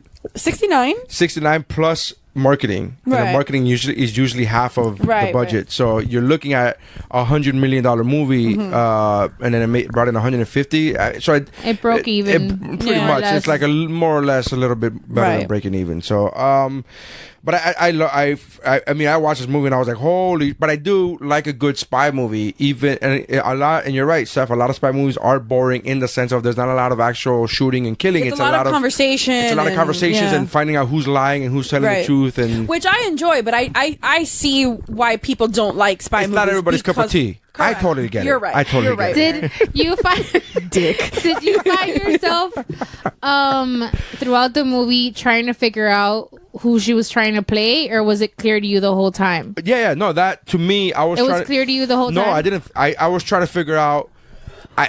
Because I felt that she was in it for herself, but I was like, "Are you playing so and so?" I felt like she was playing both sides to get out of it. Yeah. That's what I thought. I don't think it doesn't go that way, but that's what kept me in it. Is that I couldn't tell who she was trying to play. I wasn't trying. I'm really, when I'm watching a movie, especially if I know that it's a spy movie, especially if I know.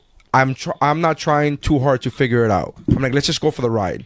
There are times where I go, man, I think she's lying, but I'm not trying to be like detective about it and be like, no, because remember that one time, and I'm like, but me either. Just I did have those a couple of times where I was like, who is she trying to play? Especially when she goes to the apartment with the black guy after picking the fight, and then she's like hyperventilates before walking up to his apartment. Yeah. I'm like, but what are you doing? Yeah. You already have the black eye. You're gonna cry. All right.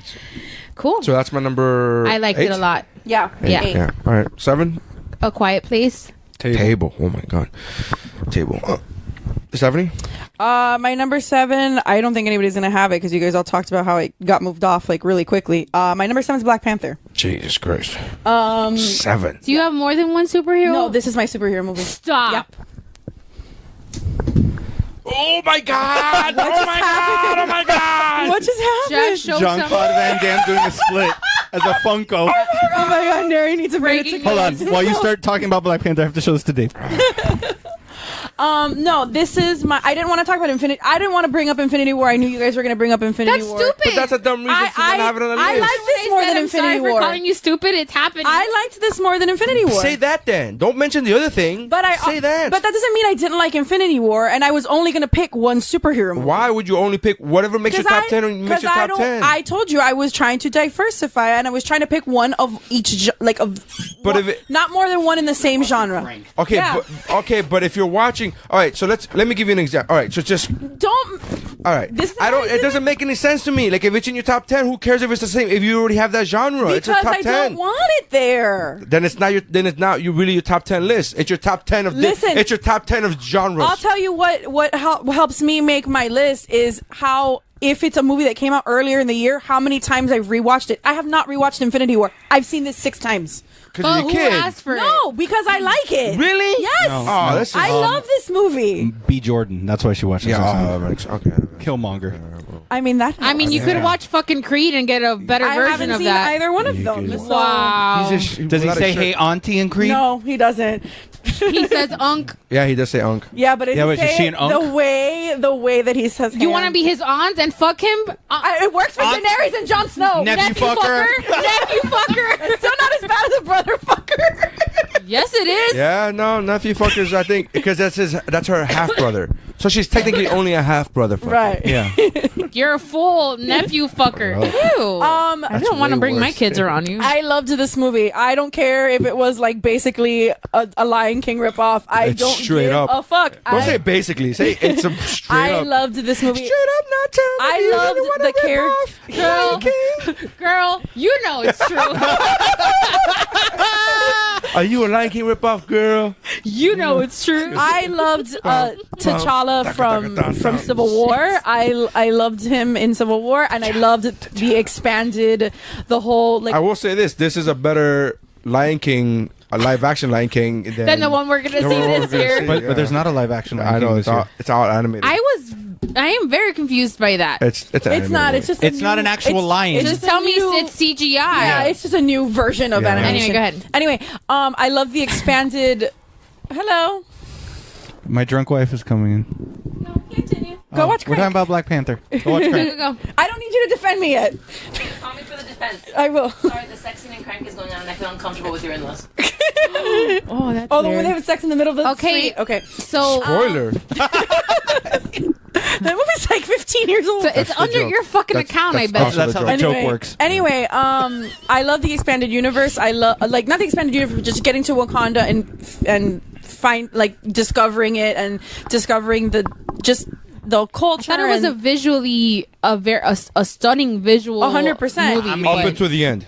well. Yes. That last fight scene Fact. was fucking That was horrific. terrible. I don't. This is Um, coming from someone who likes fucking Justice League. Yeah. Like, I like Justice League. yeah, I'm but talking about the special CGI effects. in Justice League was gaga. It's Yeah. not good. It's not good. I'm fully aware of this. I can acknowledge, hey, this is not. It's just. I'm not. Yeah, you're right. I will tell you that I'm not gonna knock you for the pick. I am. It's my last. don't give a fuck. It's the last on my honorable mentions. gonna Because judge you. I think there's a bigger. I have like 3 or 4 comic book movies all above this one that I think were That's better fine. than it. And that's, every except for the one that you and I both don't like. Right.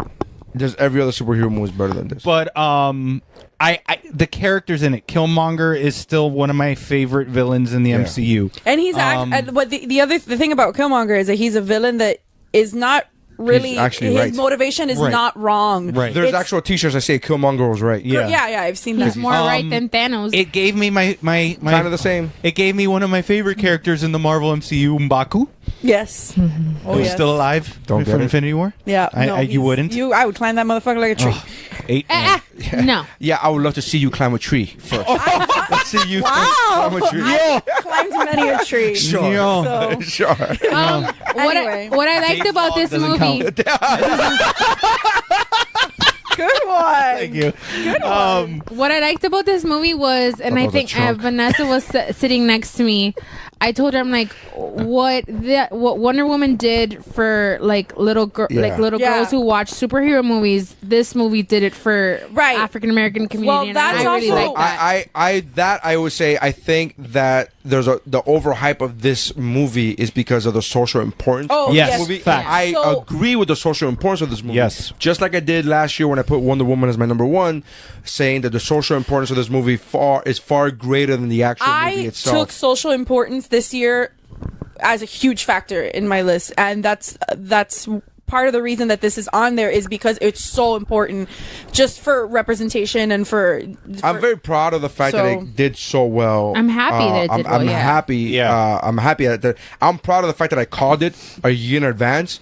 When I was like, this movie's gonna make, because there were racist people that were like, oh, they were mad that the cast is all gonna be black, and I said, Seriously? no, that leading up to it, like before, there were people saying that they're not gonna go watch it, they're gonna boycott it because they called that quote unquote the reverse racism. call that bullshit. Jesus, take And it away. so, but that was like a year before the movie came out, and now you can't really fuck with actual quality. It's a good movie. Yeah. I don't think it's top 10 worthy. I want to put it in my top 20, but I Right.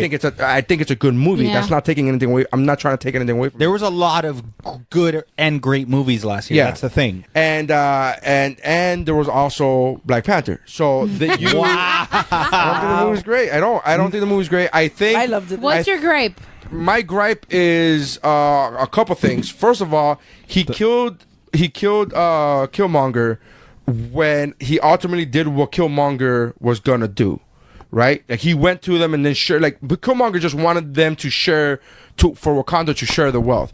Granted, he was going about it the wrong way and he was gonna go and fucking take arms, And arm the people. and arm the people. But he basically did that. This guy, the prince, basically went and goes, "Okay, we're gonna open it up to the world." And I'm like, "Well, why couldn't you fucking tell Killmonger you were gonna do that?" But you would have fucking you would have saved your half brother, you son of a bitch. You're a fucking dick, dude. No, they're cousins. Or cousins or whatever the fuck. I'm like, what the fuck? So that bothered me. It bothered me the fact that this movie was a straight up ripoff of the fucking Lion King. Like the scenes shot by shot of the fucking Lion Yeah. King. The fucking Tree of Life was fucking there. You have this guy, the priest, the fucking true. powder that you break over the fucking face. I'm like, Jesus Christ, this is. There was almost a Long Live the King shit when he like threw him off. There was Forrest one Whitaker scene was that was graffiti. Forrest Whitaker really just needed to grab into the air and grab some fucking leaves and go, T'Challa's back. Like that's all you fucking were missing. But I think This is a straight up fucking, and I called that shit as we were watching it. We all watched it as a group. Yeah. And I'm sitting next to fucking Jeff, and I literally go, "This is fucking." I mean, I made the joke the first time, and at the opening you said it. yeah, at the opening when it was like the stars. the stars, And it's like, and he was like, in our people. and and I was like, "Oh, this is like the light." Everything the light touches. So I made the joke, and then like fucking 4 or 5 scenes that were very important scenes. It wasn't like, oh, if you blink it, you miss. No, they're very important scenes where where he's in his fucking Middle Earth kind of, limbo world, talking to his spirit. That I'm like, how is this not remember who you are? This is a whole fucking scene, and I just think that's fucking cheesy. I think people are gravitating towards this movie because of the social importance, which I totally understand and respect that. But when it comes to the movie itself, I think it's fucking lazy because of the comics of Black Panther were fucking awesome. You don't need to you don't need to lean on the Lion King. We get it. You're bought out by Disney. You don't fucking need to, cross promote. What's that word that I'm looking for? Synergy. You don't need that. Like I just thought it was cheesy. And then what bothered me the most out of everything else, all that bothers the fuck out of me. But the last fight scene, the CGI is so bad, and the fight scene is so bad that it's not an entertaining fight scene. I will look, as a huge fan of the movie Wonder Woman and as a comic book Wonder Woman and everything Wonder Woman, I will acknowledge that the last fight scene in Wonder Woman, the CGI wasn't great. But it was still, as a fight, it was still more entertaining. Yeah, at least it was entertaining. There were parts of the fight where I go, what happens is they chose a guy that was too old. That's my personal belief. Because in the CGI... For Wonder Woman. Oh, okay. Yeah. The bad guy in Wonder Woman is this guy from Harry Potter. Right. He was too old, so they had to CG the fuck out of it. They had to CGI him, and so. But I will say this: the fight was still good, except that it didn't look good. But it was still a good fight. There was nothing good about this fucking fight. I thought it was boring. I didn't give a fuck about it. The only good thing it gave was I still love speech. that fucking line. The line that line is a Killmonger shit. says. That line is a shit. Bury me in the Yeah. in Yeah, the no, ocean with my ancestors. Yeah, just kill. Like he's like, oh, we can still save you. He's like, for what? So I could be behind bars. Just, just let me die like my ancestors. Yeah, bury me in the Bury ocean me with in my the ocean. ancestors who knew that death was better than bondage. Yeah. That line is That was deep as fucking fuck. so amazing. I texted Aries. I was like, dude, wait till you get to this fucking line. You're gonna lose your shit. Like I'm not black, and I'm like, yes, brother. Yeah. Fucking like I was like that guy. I was like so empowered by that line. It was amazing. Right. But I just think that I don't. But I like this movie. I don't want to. And then here's the thing. Here's the fucking double-edged sword. As a huge fan of Infinity War, this movie is very important to Yeah, Infinity 100%, War. yeah. It's very important. Yeah. It sets up characters that are very important in Infinity War. So I just wish that I wouldn't have had the Lion King in this movie, and I wish that I would have had a better fight scene. And I think if those two things were done, I think this movie gets a lot more love than it deserves because of the social importance. And again, not saying anything negative about the social importance. This movie is so important. I called it a year before when I was getting flack. I said this movie's gonna get so much money because black people go fucking watch black movies, and that's just a fact, man. That's true. That's Madea has a whole fucking franchise based off it. It makes shitty movies, and people still go watch them. And I remember a couple of years back, there was this movie, I don't know and I didn't see it, so I don't know if it was good or not, but there's a movie called Next Day Air. It looked awful, like from the trailer. I remember that movie. And it was like the #1 movie for like 2 or 3 weeks in a row. Yeah. So but I'm I get what you're I'm saying. very happy that it made more money than I think Infinity War, if I'm not mistaken. It made a lot of money. Like it's buku crazy bucks, and now it got nominated for a Golden Globe. It got nominated for a Golden Globe, and it's been thrown around for Oscars since it came out. Yeah. So I hope it does. I hope it gets. You know what I mean? I hope because especially with my comment earlier, I think fucking Oscars are very foo-foo. They think. Well, there was that whole debate earlier in the year as Oh, to shit. What? Sorry. The budget was 210 and it made 1.3 $3 billion or something. billion. Yeah. No.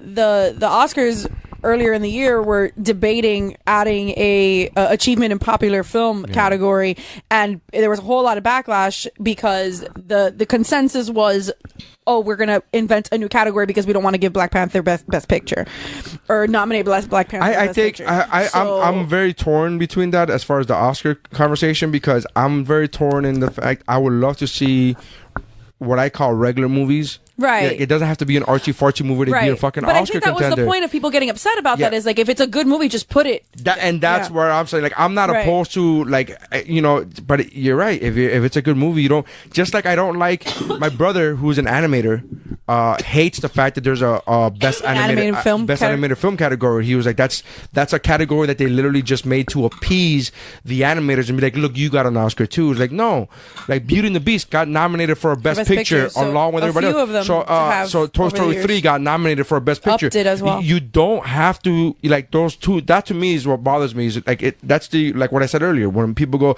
oh, but it's a cartoon. Like, no, well, fuck you. It's still a movie. Like, there's still talent that needs to be in there. Animators need to fucking animate human emotion. For Need to years, portray- they work on these animated movies. So voice actors need to still do acting. Animators need to portray, emotions in fucking things like bugs, in things like, you know what I mean, in cars and shit like that. Robots. So I don't know. I have a problem with Black Panther in that sense, just as a huge comic book nerd. But I'm glad it got the money that it did. I'm glad it made the money that it did. Yeah, like you're not mad it did well. No, God, no. I'm glad. It just wouldn't make my top 20. But I like the movie. Yeah. That sounds weird because it came out of a lot of hate. I Right. apologize, but I do like the movie. Just not. It's okay. All right.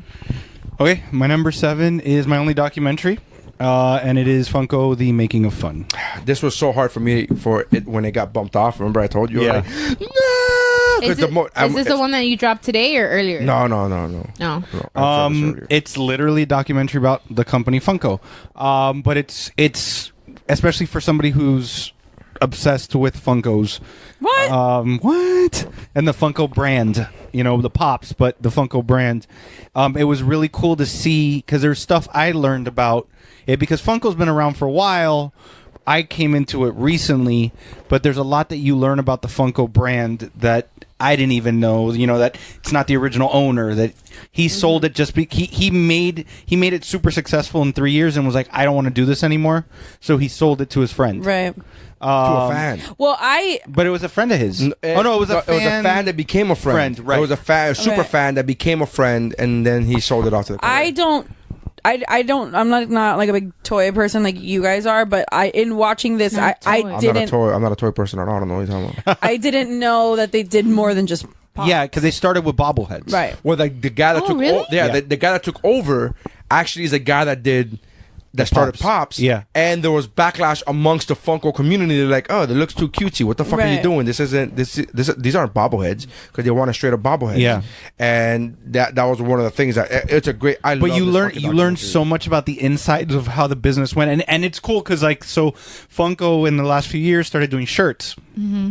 That's the original owner started a T-shirt company, and then the guy who now owns Funko was like, "Why don't you design the shirts for us?" Gave him an office in their headquarters, and he's the head of their In shirt Seattle? department. Apparel. Yeah. It's Yeah. Elkin, Washington. Yeah. I was in this. Yeah. But it's like right where Twilight takes place. Exactly. I'm not even lying. It's right around there. But it's just a really cool documentary, and you get to see this insight, and you get to meet. I was watching a Chrissy, and I was like, "Look, I'm not as bad." Yeah. When you complain that we have so many Funkos, look at That's because you don't have a bigger room. I literally emailed Funko after watching that documentary and asked them, "Can you sell me one of those fucking huge ones? Like, I'm talking about like 3 feet ones." I'm like, people that the Freddy Funkos. Yeah, that you see. No, like they have like a fucking Batman. Oh yeah, in the office. But they're only for like promotional or something. No, not only that, they only have them at the Funko headquarters. I'm like, no, motherfucker! I saw in your documentary. I saw it had it. Somebody, one of those super fans had it. How the fuck did they get it? Well, like, and the Linda from HR. So had there's a like a motorcycle gang. It's not really a motorcycle gang, but they're like a club. It's a club that has motorcycle patches, but it's for Funko, and they sold out of the patches after the documentary. Like I've been trying to get it. Question: the toys that made us, was that a documentary or It's a series? that's a docu-series. Okay. It's a docu-series. Yeah. But it's just a really cool documentary, and if with how popular Pops have become, even somebody who's not a big fan like me, it's something cool to learn about the company, their beginnings, what they did, how they started their Funko Fun days. So it's a really for me, it was a really cool thing to watch, and then seeing the celebrities that they interviewed Zack Ryder. They interviewed. I'm trying to remember. There was a few. There was like a rock star, I think, too. That they collect. They have just their collection of Funkos. Boxer. There's a famous boxer that's what he does. He'll go for a fight, and then when he gets his purse, he goes and gets exclusives. Like it's really cool. I think it's a must. It's a definite watch that everybody should see. I agree, man. I love this doc. It was up on my list for a while. This is one of the ones that was up on my list until June or July, but it was a long time. It was up there for a long time. And that's a Netflix original? Yeah. Okay. Yeah. Cool. Neri, what's your number 7? My number 7 is Venom. Wow. Yeah. Wow, that it's on there, or wow that it's so low? Yeah, that it's in like a top 25 for someone. Yeah. I love it. I watched it again. I liked it. I watched it again last week. I liked it too, but it's not a top 25 movie. Really. I watched it again last week. It is for me, but for different reasons. Oh, yeah. I watched it again last week. Just like the other one. Just to verify. I'm like, all right, let me see if it wasn't just the excitement of watching it in the theater. Yeah. Because in the theater, the excitement for me was, hey, this doesn't suck. Yeah. Like, yeah. It was getting shit. It was getting so much shit from the critics, and then I'm like, hey, and the fanboys. No, the fucking fans like it. Oh, really? It's fan approved by and it's a huge gap as far as the Rotten Tomato Versus the fan. Yeah, versus the fan. It's Google user. 28% by the critics. 84 by the users. 28 Fuck. 84, like that's a huge disparity. Like that's crazy. Yeah. Normally you see like a 10-point difference, maybe a 20-point difference, but that's a lot, bro. Wait, Rotten Tomatoes is the critics or the fans? Both. Well, they do both. Okay. When you see a certified fresh, it's always critics. Yeah. Okay. Like never see a certified I enjoyed the movie. Like audience. I liked the movie. I love that movie. To me, I've got like I other love- comic book movies that I liked more. Oh, there's other ones too. I got. Well, I know you do. I got more coming up, boo. No, I know. I know. So But do I, boo. I love this movie, and I think I was cautiously optimistic when the trailers came out. I'm like, oh man, that actually looks pretty good. Whatever. We saw it opening weekend, not opening day, but we saw it opening weekend, and I was like, this movie, so I was surprised that it didn't suck. And then I watched it again last week.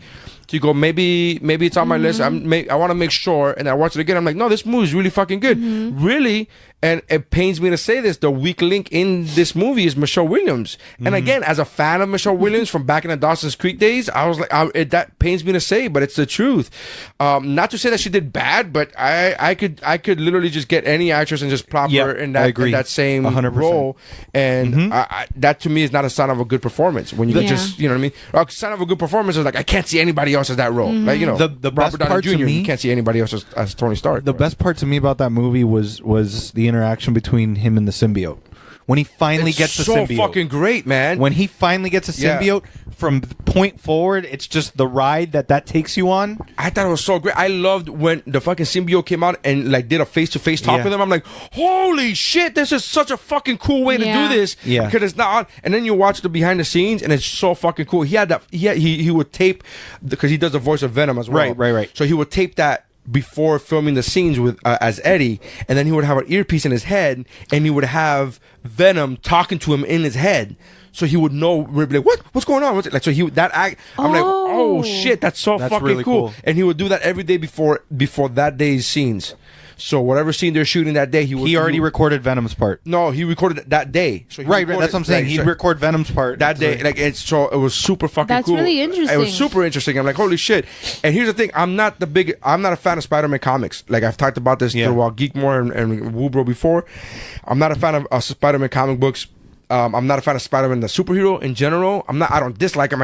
I never got into him. So Venom, to me, my limited knowledge of Venom was from the animated show, the Spider-Man the animated show back in the 90s, and watching the behind the scenes, and watching Kevin Smith does a whole thing on the special features of the mythos of Venom and how it started and all this stuff there. Not just the origin story, but like creatively, like why they literally started as a marketing tool. Oh, he got a black suit, right? And they're like, okay, and they work backwards from there. Like, okay, well, how did he get the black suit? Like, so they work backwards from that, and it just took off. Like, so all the issues were selling out that had this black suit, so they had to make it a bigger thing, and so on. So it took off a life on its own, no pun intended.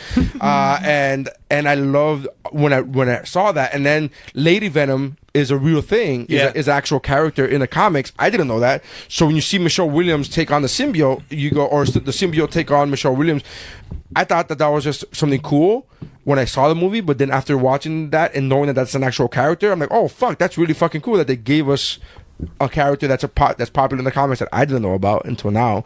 But I thought it was super cool. I liked it. There's not a thing that I don't like about this movie. They made obvious changes to this because they don't own the rights to Spider-Man. Sony doesn't own the rights to Spider-Man. So they made obvious changes, such as the symbiote was supposed to crash land and affect Peter Parker first, hence why the Venom in the comic books has that spider design. It's because the first person he took over was Peter Parker, who was Spider-Man. So from then on, Venom had the spider. So you don't see that, but I like what they did with it. I like the fact that it was a whole race of the symbiotes were a whole planet. And the guy that played the billionaire, I think he did a fantastic job. The super crazy. Yeah, I liked him. I thought it was a fucking super fun movie. There was nothing I didn't like about this movie. Is Venom supposed Except Michelle Williams. No, I didn't even dislike her. I just thought that she's the weak link. If you're gonna pick a weak link in anything, when you could put I agree with you.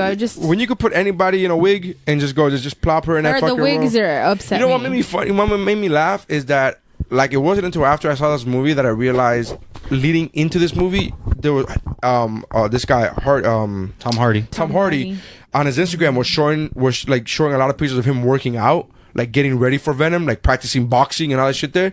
And then you watch this movie, you go, he was in a big fucking sweater the whole fucking movie. Why the fuck why are you working out? You're so stupid. You could have been fat this whole fucking movie. You're so dumb. You could have been eating fucking donuts and hot dogs, and who gives a shit, you dummy? You fucking you worked out. Full. Yeah. You could have got this big, you got all these muscles and you hid them under a fucking you're such a God, I hate you. We got robbed. Yeah. Is Venom supposed to be a villain? He's an anti-hero. Yeah. But so he's an anti-hero. He started off in the comic book. He started off as a straight up villain, like a straight up baddie against Spider-Man. Against Spider-Man, And then Carnage. and then Carnage, and then but he became later on the anti-hero, which is basically we're gonna kill, but we're only gonna kill bad people. So he's basically like the Punisher, or right. Deadpool. And Or he was actually before Deadpool when it came to the wisecracking in the comic books. He was the wisecracking anti-hero that's gonna kill you, but only if you're bad or blah blah. And if you're good, that doesn't mean that he's not gonna kill you. It just means don't fuck with him a little bit. And he's gonna do like jokes about you. He was Deadpool before Deadpool. He wasn't looking into the he wasn't breaking the fourth wall or he anything. wasn't revolutionizing the fourth wall breaking, but he was doing, all the wisecracking anti-hero. So he's an anti-hero. It's Gotcha. Punisher-ish type of shit. Gotcha. But he started off as a straight-up baddie. All right, so that's my number 7. Solid. Cool. My number 6 is Like Father. I didn't expect it. Is that the one? The one with Kelsey Grammer and Kristen Bell? Oh my cruise ship one? The cruise ship one. Yeah, so it's a Netflix original. It stars Kristen Bell and Kelsey Grammer. And You gonna go take a shit? Yes. Like she's doing with this pic? Go ahead. I'm joking. It's just an easy thing to I didn't say. see it either. Yeah. I did. I saw it. You saw it? I did see it. Of course I saw You it. didn't like it? No, I liked it. It was Okay. a cute movie. Well, I liked it because I'm not trying to say that patronizing. I know No, that I know. because when she said it to me, it was very patronizing. I didn't. Smallfoot was cute. It wasn't I didn't fantastic. even say it like did. to you as in front of you. No, I said know. it in text. Which is even worse because Can I now I have read my it with my inflection. I'm like, oh, it's cute. so you Oh, it's inferred fucking something cute. that you have no idea. Or I just know you as a human being and go, this is the way she said this. I think it was that one. So the reason why I like this movie was I really enjoyed Kelsey Grammer. I feel like I wish he did more like books on tape, like also audibles. Wish he wasn't an asshole, but as a human, like as a person. Well, I don't care him on that part. I don't watch. Just don't hurt people. Just don't enslave people. He's also a Republican. Yeah, You can be a Republican I know, and I I can know. still be your friend. Yeah, Anna Navarro's a Republican. I love her. Yeah, but he voted for Trump. Wait, but why is he an asshole? It's a whole other thing. He's there's I don't know, like I've gathered that he's an asshole From his family, like he treats his family like shit. Oh no, but his family's super buku crazy. Yeah, Like, yeah. they're fucking. I mean, but they've been through a lot. So, Yeah, but yeah. I don't get that from his family. Here's what I've gathered is because when I'm a huge fan of Frasier, huge fan of Frasier, the series, and when I read up on Frasier, the last time I binged it was like a year ago. A lot of the cast members, the main cast members, they all still talk and still friends. Except for him. And not that they don't talk to him. It's just that he doesn't. You know what I mean? So I got the feeling, and nobody's said anything negative about him, but I got the feeling that like it was like them and Kelsey Grammer. as opposed to like when you read about Friends that they all talk lovingly keep in about each touch, other. right. So like that's where I've gathered. I've never read somewhere where it says Kelsey Grammer's an asshole. Yeah. But I've gathered that it's not. They don't speak in the same loving tone about him than they do about each other. So that's where I've gathered. So I Oh, and he also got shit because he would get upset when people would call Eddie the dog an actor. He would get pissed about that. He's like, he's not a fucking actor. He's a trained animal. well, I mean he's right. He's not wrong, but he's not. I mean, that's also acting. He's like, you're also doing the same thing when you're acting. Okay, so Like Father's a Netflix original. This movie came out when the kissing booth was like trending everywhere. So In middle schools, it Trending didn't in middle get schools? and then some the kissing booth was never trending in my circle of friends. It was never like, No. bro, Have you seen the kissing? It was trending on Twitter. Okay. All right. Well, Twitter's also an algorithm, so if it sees that you like a certain type of strong female leads, you're going to get this. First of all, trends. Kissing Booth does not have a strong female lead. I have no idea because I wouldn't watch it because it's a fucking teenage movie. Okay, I'm not disagreeing with you. Okay. So anyway, what I was trying to say is that when everyone was going nuts, well, everyone else other than Neri was going nuts for the Kissing Booth, this movie was released, and I didn't feel like it got like as big a push as the Kissing Booth was having, but regardless, it still streamed like something like 40 million times or whatever when it was the first month it was out. And I like this movie because like father-daughter relationships are, to my knowledge, I could be wrong, but they don't typically are in feature films. It's like an episode or a show or like 10 minutes of a movie, but it's not the whole movie. I would say that father-daughter relationships get they still get some. There's still some movies or some shows that have father-daughter stuff, but it's usually father-sons or daughter-sons. It's not usually daughter-mother, and it's usually not father-daughter. Like those are that's why Brave was so special. Yeah, because you saw daughter-mother relationship, which like never happens. Really rarely ever happens. So this movie starts off unless you watch the Goldbergs. Yeah, which everyone should. This movie starts off with Kristen Bell getting stood up at the altar, and is that really getting stood up, or is that getting left at the altar? Okay, left at the altar. Yeah. She gets left at the altar, and when she's literally walking out of dealing with just being left at the altar, she sees that her estranged father is sitting in the pews. Yeah. It wasn't at a church though. The chairs, the Shivari chairs. No, it was like an outside. They were under a tent. Oh. And then a lot of attention to this wedding. From then on, a lot of baby breath. Relax. You haven't taught me anything. And then from then, in the process of her running into him, they end up. He ends up taking her out to deal, and they get drunk, and they end up on what would have been her honeymoon cruise, and that's it. They're stuck with their clothes on their back, and that's it. And then the movie takes off from there. I thought that they played those characters so well. For me, Kristen Bell played like she's pissed, and from what I'm a huge fan of hers. I love her. But from what I've seen, she's usually like more chill, not really hard or bitter. And her range in this movie was very like, I mean, maybe I could relate. I was like, you give him shit. And then I was expecting the movie to take an obvious turn where like the dad didn't mean it, or because that's just because of what I've seen like in episodes of movies or whenever they like blaze over this topic. And it turns out that no, that you kind of they humanize the dad in such a way where you kind of understand his train of thought for walking away from her. It doesn't justify it, obviously, but you kind of like it. You end up being. It doesn't excuse it, but you understand the train of thought.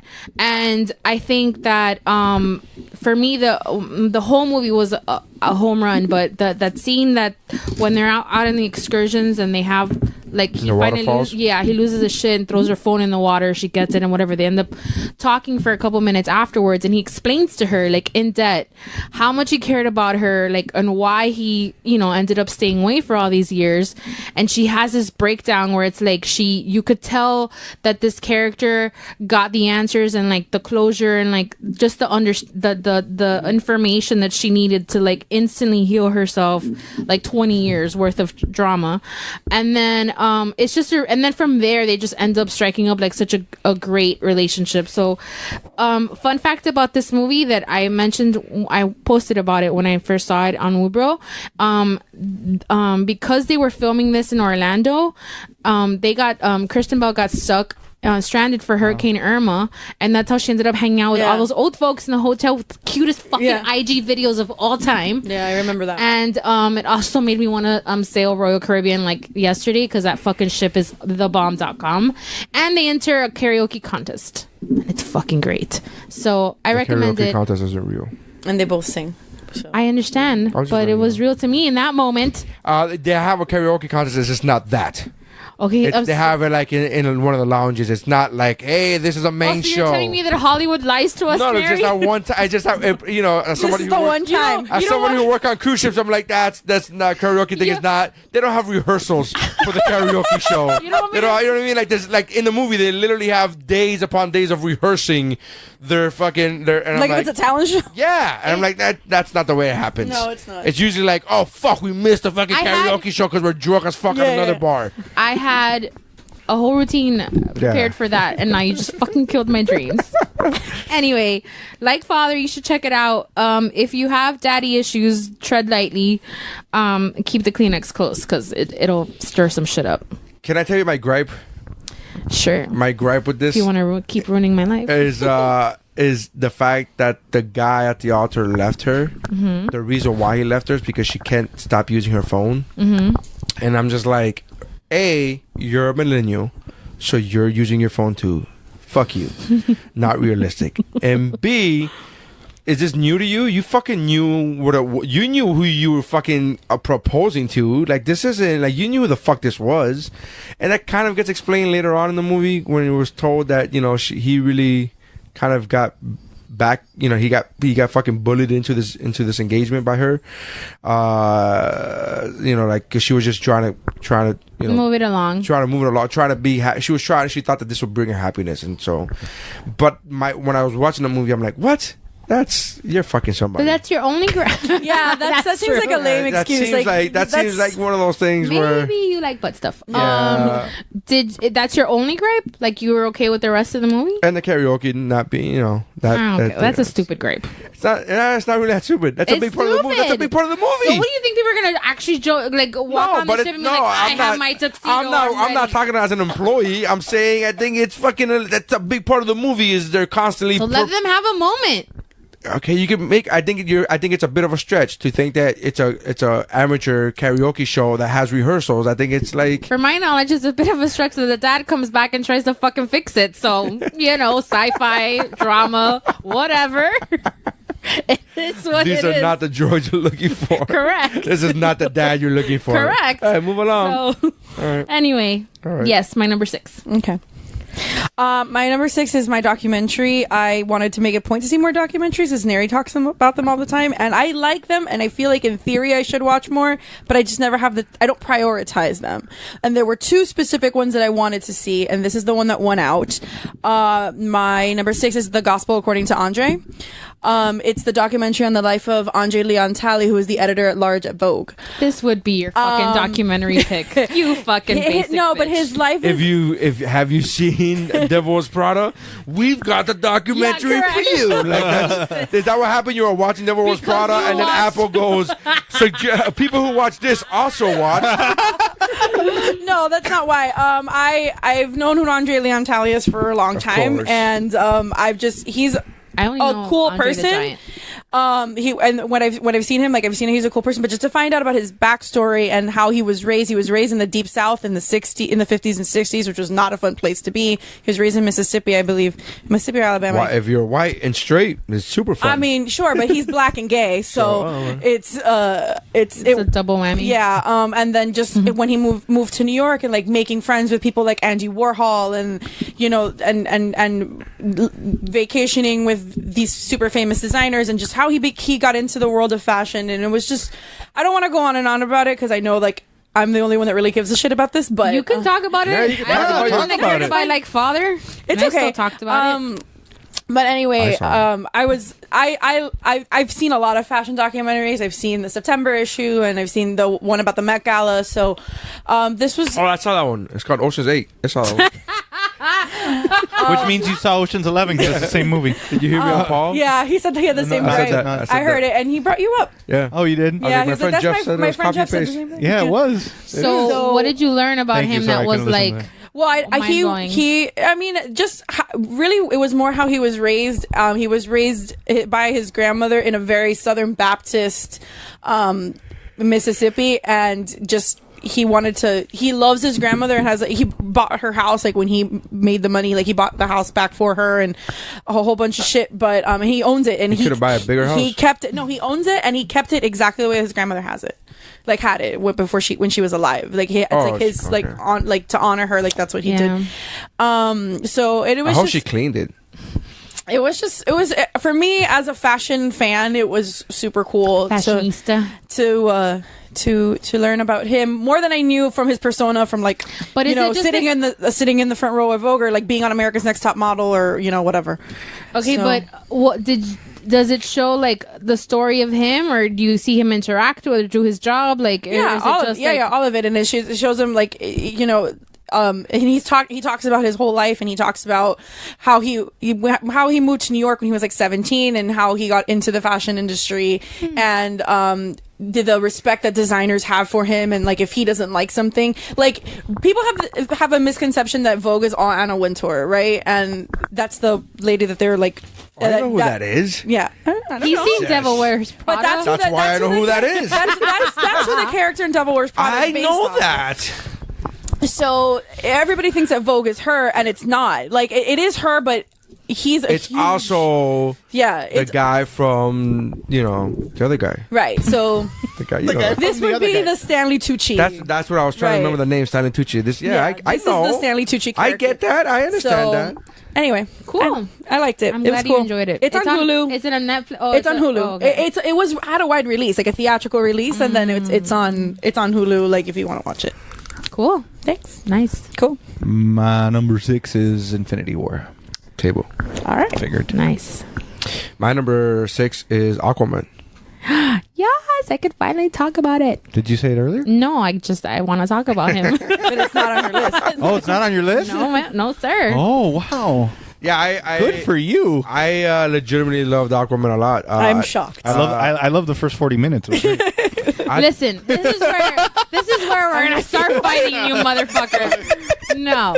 It's weird that the Aquaman movie was great up until he got to Atlantis. That's the part No, that blew I thought me it away. was. I thought that's an amazing part. I don't understand. Like I don't understand that a lot. Anyways, so I Go know this talk about movie. it. I Go, know go. this movie. I thought it was super fun. I'm glad that like my wife Vanessa liked it too, and we watched it, and she said something to me that rang true. She said, "I liked it. It felt like he was allowed to be him. Like Momoa was allowed to be Momoa in himself. I'll give you that. And I thought that was a lot of fun For because sure, I from the agree. little bits that we've seen in him from Justice League, he was kind of fun in Justice League, but it was more of a brooding badass, Right. As Right. opposed to this movie where he's like, look, I'm a brooding badass, but I also have a sense of humor, Right. and I liked that a lot. It came off, and it played off well. It didn't feel forced. It didn't feel. It felt authentic and It felt genuine. authentic Yeah. and genuine, and like that scene in the beginning where they're trying to, the submarine? you think that there's gonna be a big bar fight, and he goes, "Hey, you the fish guy?" yeah. And he goes, "Oh man, can I just take a selfie?" Like I love Right. that. That was a great scene, and I thought that was a nice single shot of what the rest of the movie felt like, where it was like it's gonna be really intense, but we not taking ourselves too seriously either. And I thought it was a lot of fun. I loved Atlantis. I thought it was visually stunning. I was gonna say stunningly amazing and then visually stunning at the same time. That's why it came out that way. But I thought it was like it literally felt like I was watching The Abyss. If The Abyss would be made in 2018, like it just the vibrant colors, everything was so much fun. The fucking cars that they had in Atlantis, which you're like, well, they can swim in the water. swim Why the super, fuck and then is- super fast too. Yeah, but you Yeah, know but what? not faster than a car. But here's the reason. Aqua car. Yeah, an aqua car. But here's why I'm okay with that is because I like if you watch. Did you ever watch the B movie with Seinfeld? The B movie? Yeah. Oh, Where like he's the a bee, bee. like, yeah, exactly. yeah. She asked him, she being Renee Zellweger, being a human, she asked an actual human like Bumblebee, why do you walk everywhere if you have wings? And he says, why don't you, well, you could run. Why don't you run everywhere? And he goes, it's exhausting. And that's the way I always see it. I'm like, yeah, they could swim really fast, but they still get fucking tired, right? Like I still gotta like, how about I just want a fucking car? I just want to go on a ride. What the fuck? Uber underwater. Yeah, I gotta always fucking swim super fast everywhere the fuck I go. Why can't I just leisurely go at a normal pace? And that's the way I always see things like that. Like every kind of movie where I like, well, You could fly, you know what I mean? You could like when I read a Wonder Woman comic, you're like, oh, you could fly. Why are you taking an invisible jet? Who the fuck wants an invisible? Like you could fly. Who gives a shit? So that's always my take on that. But I thought it was beautiful. I thought the movie was great. The fight scenes were fucking amazing. Him against his brother Orr were fucking great. Both of them, both fights were great. The best fight to me was Nicole Kidman at the beginning in the lighthouse. I mean, I'm not gonna disagree with you. I'm gonna disagree with you, but I'm not gonna say I knock you for it. I completely understand how that's a great fight. I don't think that's the best fight scene in the movie, but it was a great one. So hey, if that's the one you like, that's the one you like. The fights in Sicily were fucking amazing. The fight, Visually, it was really cool. Because it was the only thing that didn't have CGI. What do you mean in a fight other than a visually? No, cool? I'm just saying visually it was really cool. I liked all of it. I liked the fact that in the middle of the fight, one of them, their helmet broke and he put his head in the toilet again. Yeah, just to add that humor, just to add that, like not taking itself too serious. But I thought it was fucking great. And if you are a fan, like I am, of the New 52 run of Aquaman, because I'm a huge that's where I started reading all my comic books. Was New 52. Like I read a lot when I was a kid, but not as much as I would want to because I didn't have money. Right. And nowadays, you know. Again, I've talked about this ad nauseum, so I'm not going to go into it. But New 52 Aquaman, this is basically the first, 17 issues. And that was the one thing... Oh, yeah? Except that in the comic books, his mom is not alive. She's still dead. She's still dead. But and you never see her. Yeah, and that's the thing that you pointed out to me when I was talking about how Dark Phoenix Ariel was able to, Who's Dark Phoenix Ariel? Dark Phoenix Ariel. Mira? Ariel, who's Dark Phoenix and Ariel. Okay. When she does that's not true. I don't find her cunty like Ariel. Correct. So you don't speak. Yeah, she can speak and write. She can leave post-it notes. But Ariel has she can defend herself, and she's not 16 trying to fuck somebody that she met for 10 seconds. The edge does go. And a different species, but whatever. That's besides the point. We're anti-brotherfucker here, but fuck a different species. No, we're totally okay with fucking a different species. I mean, Ariel does have the edge on realistic looking hair. Yeah. But like the whole we're anti-brotherfucking. But one thing I told Neri was that whole thing that the powers that she was doing, and he said that's from the New 52, which I never read. 52. So I was like, okay, that makes sense. In the New 52, I like what they did with her in this movie. In the New 52, she's even more of a badass. If that makes any sense, because she's a super badass here, but she's even more of a badass in the comics. And not that it did anything specifically, I can't even pinpoint anything where well, in the comic book she would have done this. Maybe because it's drawn, which is a lot easier to do than a big budget movie. But the fight scenes, she's a straight up badass. Yeah. And so I liked all the fight scenes in this movie. I thought the final fight scene was fucking great when he came out of the fucking abyss and he was like, and I have the fucking trench people. Gunk. And he's like, and I thought it was super fucking great, man. I'll tell you, there was just the I didn't hate the movie. My wife hated the movie, and a few other people I know hated the movie. I enjoyed it. I thought it was dumb fun. Yeah, it's a fun movie. I do think in points it suffered from the same thing you said with A Simple Favor, that it didn't know what kind of movie it was going to. Like I wasn't a fan of the desert part. I loved Black Manta. Yeah. You know the one thing that my one qualm with it that you kind of agreed with. Oh, I did. That when he and spoiler, when he gets the Atlantean technology that they've just been experimentally researching, and he knows how to dismantle it and turn it into his own weaponized thing. But technically, he doesn't know how. He fucking figures out how. Well, but he does it. He in the they time like to customize their own shit, dude. Yeah. The fact that he didn't have a fucking Jordan symbol on his helmet just goes to show you that they fucking try to make it, try to tame it down. You're at a 10. I'm starting off at 11. Wait. I'm going to quickly go to a 15. Hey, table that. But yeah, it's. I have a creepy calendar.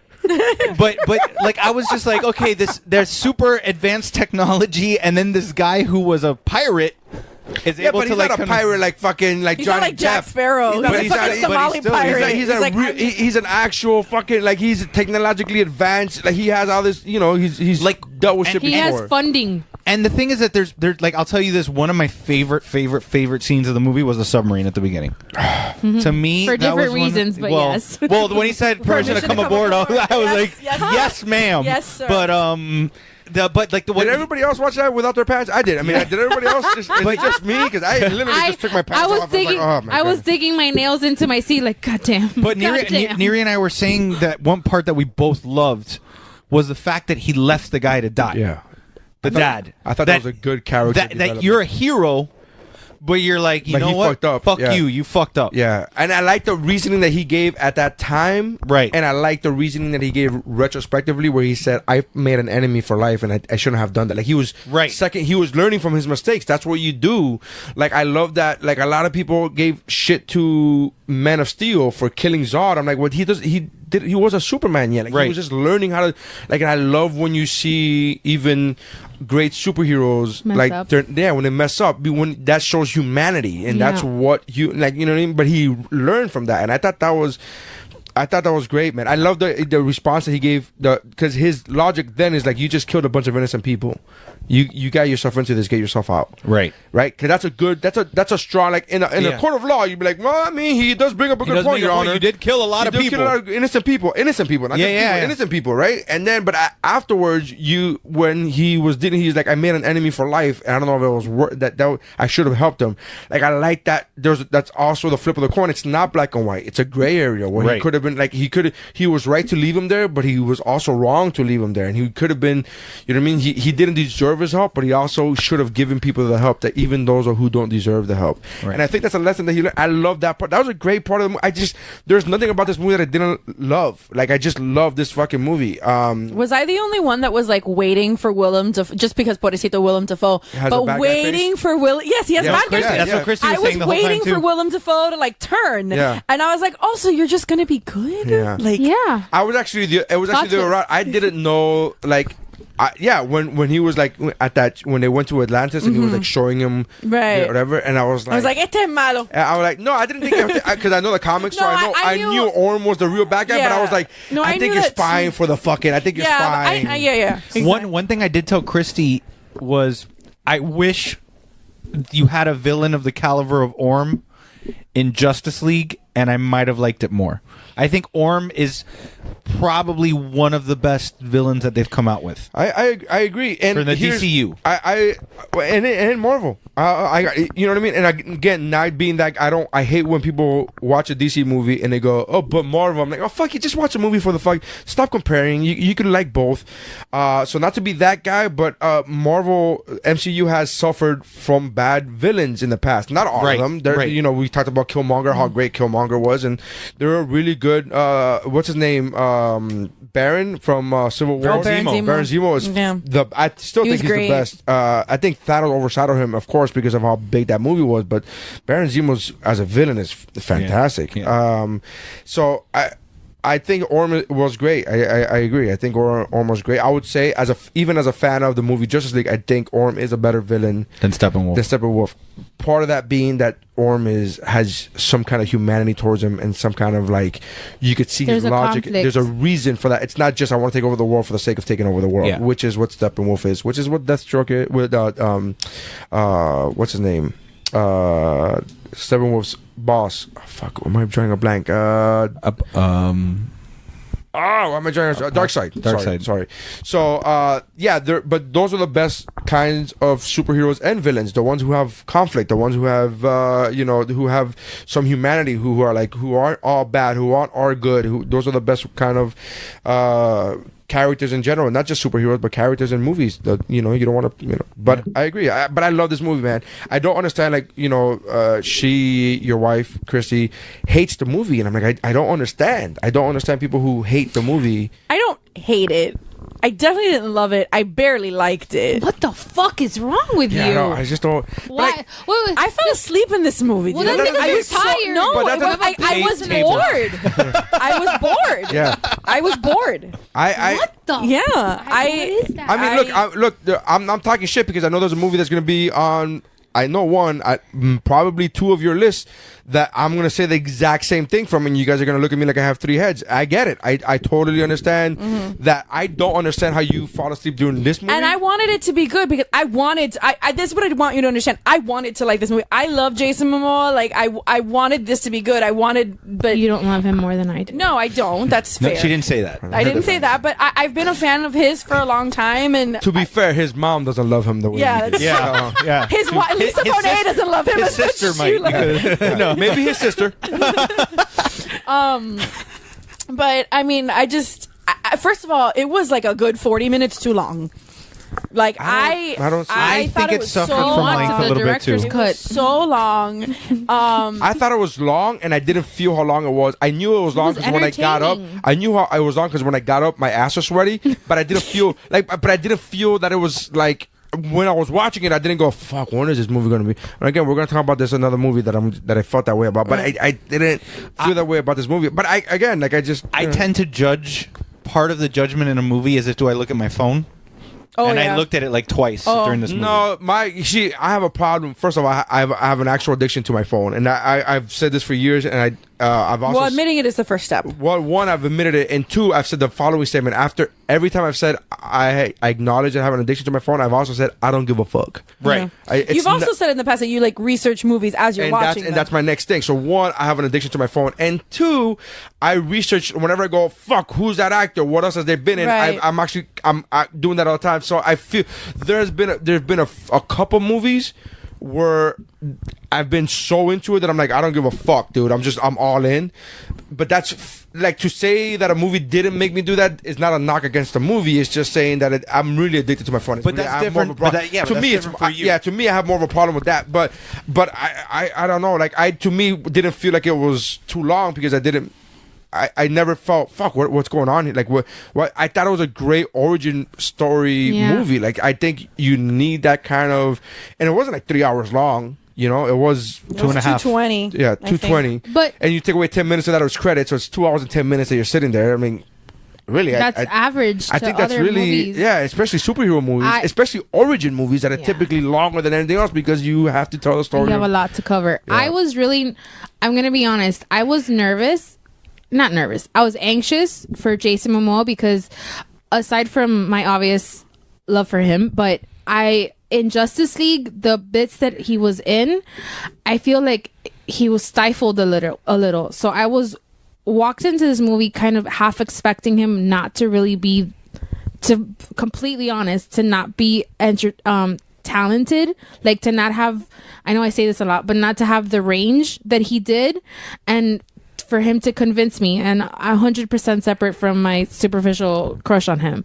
And I felt like this movie, I was really impressed with the fact that he was intense and a badass and also funny and also sensitive and vulnerable. And I just thought that he covered like the whole range. I think for me, I thought the CGI, like I walked out of that theater going, I'm not going to understand if anybody has something to say about the CGI. Yeah, I believe that. Because I thought the CGI was awful. And I don't understand that. I don't like the opening shot of Little Mermaid is better. Fuck you. It's better animation. I told Neri this. I disagree with you that I think the majority of the CGI was great, but I even texted Neri this, that the opening one, when she's sitting on the couch when she's supposed to be younger, I thought that she was in another movie and they wouldn't let her shave her mustache because it was that bad. I didn't think that was bad at all. I didn't catch that at all. I didn't catch it at all. Nicole Kidman's face when she's on the couch look, again, talking, and I go back to but that's the only for me. I go back to movies that I liked and I could acknowledge. Just to show an example, I could acknowledge, even though I like a movie, I could acknowledge there are things. It wasn't perfect. Going back to Justice League, and again, I hate to go back to the same movie, but I love Justice League. But we left Justice League the theater, we saw it all together, and I said, yeah, the CGI wasn't great. Like, I acknowledged off the bat. Like, I'm not one of those guys. I'm not a super fanboy that's like, no, the mustache couldn't be seen. I'm like, nah, it was fucking weird. I totally felt that. I left this movie and I go, thank God, I'm so happy that the CGI was great. Yeah. Like, that's how I left. I left saying, I am glad the CGI was great. I was like, that's crazy. And then I hear shit people talking about it like people that complain about it on the internet. That's their gripe, is the special effects. I'm like, what the fuck? I don't get understand. that I'll tell you one. And here's the problem that I don't understand. How can people crap on this movie and then with the same breath put like Black Panther on there. Like I don't care, but I'm not putting Black Panther in there for great CGI. No, but I didn't mention that at all. Actually, but the Black Panther should be knocked for their bad CGI. I didn't say any positive or negative for the CGI. But it should be said negatively. But it's my point. Fine. But if you're saying something, not you specifically, I'm talking about humans. Yeah. If people are saying negative things about the CGI, I'm talking about humans. I'm talking about humans. No, I'm talking about human beings. Yeah. No, I'm talking about robots. What's a robot? Yeah. Well, if you watch Goldberg, you know robots. Yeah. Get on that. People who complain about the CGI, and I never heard anybody complaining about the CGI in Black Panther as far as a whole group of people. Usually it's like something that's muttered under people's breath, like, because it's like it's a like, oh, you speak bad of Black Panther, how dare you, sir? Oh, you're racist. Oh, holy shit, man. I didn't like the fucking for me, I think the whole of Black Panther, it's just overall a better movie. Like if the plot of Aquaman would have had me like enraptured from the beginning, then sure, I could have overlooked the shit CGI. But I just I didn't think it was that great. It is what it is.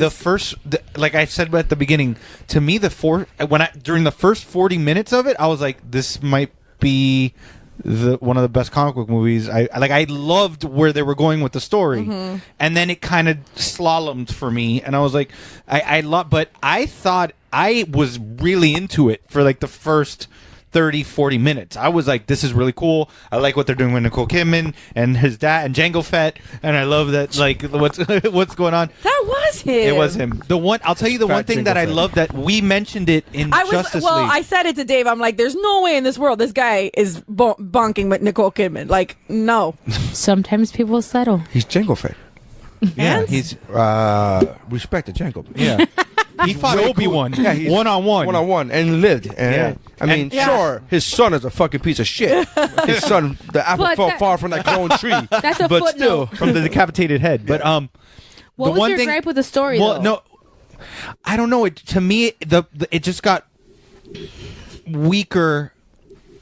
What made it weak? After I loved Orm, but I started getting lost in because to me, like I told you, at that point, it started switching into, it didn't know which movie it was going to be. Like, then the Deserters, it was like they went to the desert, and I was like, okay.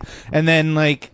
But what about the desert scene change for you as far as, aside from the obvious location, underwater, over water? Well, right. What was the thing that was like, this is not the same kind of the rest of the movie? I don't know. It to me, it went from Aquaman to like Indiana Jones, but like not in a good, not in a good way. Well, Indiana Jones sucks, so I get what you're saying. Okay, so, yeah. All right, I'm not gonna. Yeah, you're right. Crystal Skull was terrible. But better than the original. Might be better than Aquaman. Hang on. But no, I actually like Crystal Skull. I'm joking. I'll tell you the one thing that we had mentioned in Justice League that I know it was somebody's concern. I don't remember who it was, about them speaking underwater. Somebody had said it was mine. That it was like, I hope it's not in a bubble. Because in Justice League, the one scene they did in Atlantis, like they had to go literally into an air bubble to not speak go into. To, she created an right air or bubble. create an air bubble to speak, and I'm like, and I at that moment looked over at Dave and I go, bro, if all of Aquaman is fucking air bubbles, I'm gonna shoot myself. Like that's fucking terrible. Like, damn it, Aquaman, you could have fucking. Oh, geez. I loved that they did it that way, and that even the voice they muffled the voices. Yeah. So when they were talking underwater, it wasn't a clear voice. I didn't have a problem with the air bubble in Justice League. I do think this is better. I'm not, but I didn't have a problem with the air bubble. But I do think this is better. I'm glad that, because it would have been hard to explain that every fucking time. Like, what? Okay, hold on, let me make a fucking air bubble. Yeah, that just would have been obnoxious. Yeah. I get it. I didn't have a problem with it in that one scene in Justice League though. But I do but if you were to expand that to a whole movie, like. Please. Well, that's why they have the desert. They could talk in the free air. Right. Exactly. I think that the movie was that what I also enjoyed to I love the callback that they made to Steppenwolf, that they made to Justice League. That they couldn't, you know what I mean? That she said you took on Steppenwolf. Oh yeah, I love that. I was like, oh okay, so that did happen. Okay, cool. Yeah, cool. I think because apparently Henry Cavill was out, so we're gonna fucking just go ahead. Cool. I thought that this movie, like Aquaman was as much human as he was hero. And I think the conflict of that, of him trying to reconcile those two identities, and as much as he's trying to like very superficial, like, I'm going to help you up to this point and then I'm out, and then he goes all the way. But I love the fact that he showed how the reason why he really didn't want to help is because he wasn't sure of himself. Right. Like, he was insecure about himself, and I love that. Yeah, I feel love that. The humility. Yeah. There's a humility in the fact that he knows what he's about to take on, the responsibility that he's about to take on, and he doesn't find himself as worthy. And I mean, that it hooked me. Again, super separate from my crush from him, but I was really walking into the theater a little bit nervous that he was going to let me down as far as his acting skills, because I didn't see that from him in Justice League. And the only other thing like that I really was that paid great scene in attention Justice to League him when he was sitting on the rope. Oh, yeah. Yes, that was great funny, scene. but That was one everything of my favorite else scenes was in the kind of movie. stifled for me in that. And I love Justice League, and I'm not gonna, I enjoyed that movie too, but I was the only other thing that Jason Momoa has been a part of that's on this caliber is when he was Khal Drogo in Game of Thrones, and I enjoyed him as that character too. But you really didn't get, he was just an angry fucking brute, like savage And brute. he was only there for like 3 episodes. Right. Well, one season, but But he wasn't in every episode. he was in the whole first season. Yes, but not in every episode. He- Like every part is not in Game of Thrones. Not every role is Right. is portrayed in. So you don't. I didn't get as much as him as I would have to really gauge whether or not I think he's talented. Because I mean, so I was really impressed that I feel like he came through with the talent. And Well, I knew he could act because he was in back in the days he was in a Baywatch? No, he was in a show about lifeguards. It was a lifeguard show. It's called Baywatch. Oh yeah, whatever, same thing. Right. Same thing. We're So- saying the same thing here. I don't know. Yeah. Pacific So Blue? Yeah. No? Oh, Same wait. thing. It's a lifeguard show, right? yeah. It's fine. Why is that? Why I don't get that? All right, it's all right. Don't worry about it. All right. Anyway, so yeah, I really enjoyed it. I didn't put it on my list because honestly, again, this is one of those movies where I really, really enjoyed it, but it didn't budge my list. And Trust me, when you find out what movie I took off of my number 10, you and I have the same copy and paste conversation you're having right now. I'm gonna copy and paste it and be like, I love the movie. It just didn't make my top 10. correct. So, All right, so yes. So that's your number 6. That's my number 6. Okay. So we're gonna stop, and then the second half will be the top 5 Okay. because we're already at 2 hours and 20 minutes. Okay. So but the top 5 usually go by faster because we've tabled. Right. So with that said, thank you for checking us out. Make sure to follow back and listen back to next week's episode, which we do the top 5 of our top 10 movies of the year for 2018. I'm sorry. And I am Nary Signs. With me is Jeff. Make sure you check out Stephanie's event planning business at the I actually have a Instagram. website now, guys. Oh shit! All right. It's MiamiEventsByYou.com. Miami Events by the letter U.com. So Miami Events by You.com. Check that out. Check out my comedy on whatwashisname.com, ordinaryscience.com, and of course all the other great podcasts on the Geek Bro Network, which include Zeros on Hero, Mamas or Merlot, What's Good, Shiver, Mount Geekmore, The Talking Geek, Comedy Fitness, Better Let Me Tell You, and Mr. Multiverse. And go check out the latest episode of Mount Geekmore, which has DJ from Better Let Me Tell You as one of the panelists, and we do the Mount Rushmore of 1980s action movies. So check that out. Thank you very much, and that's how winning is done.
stuff,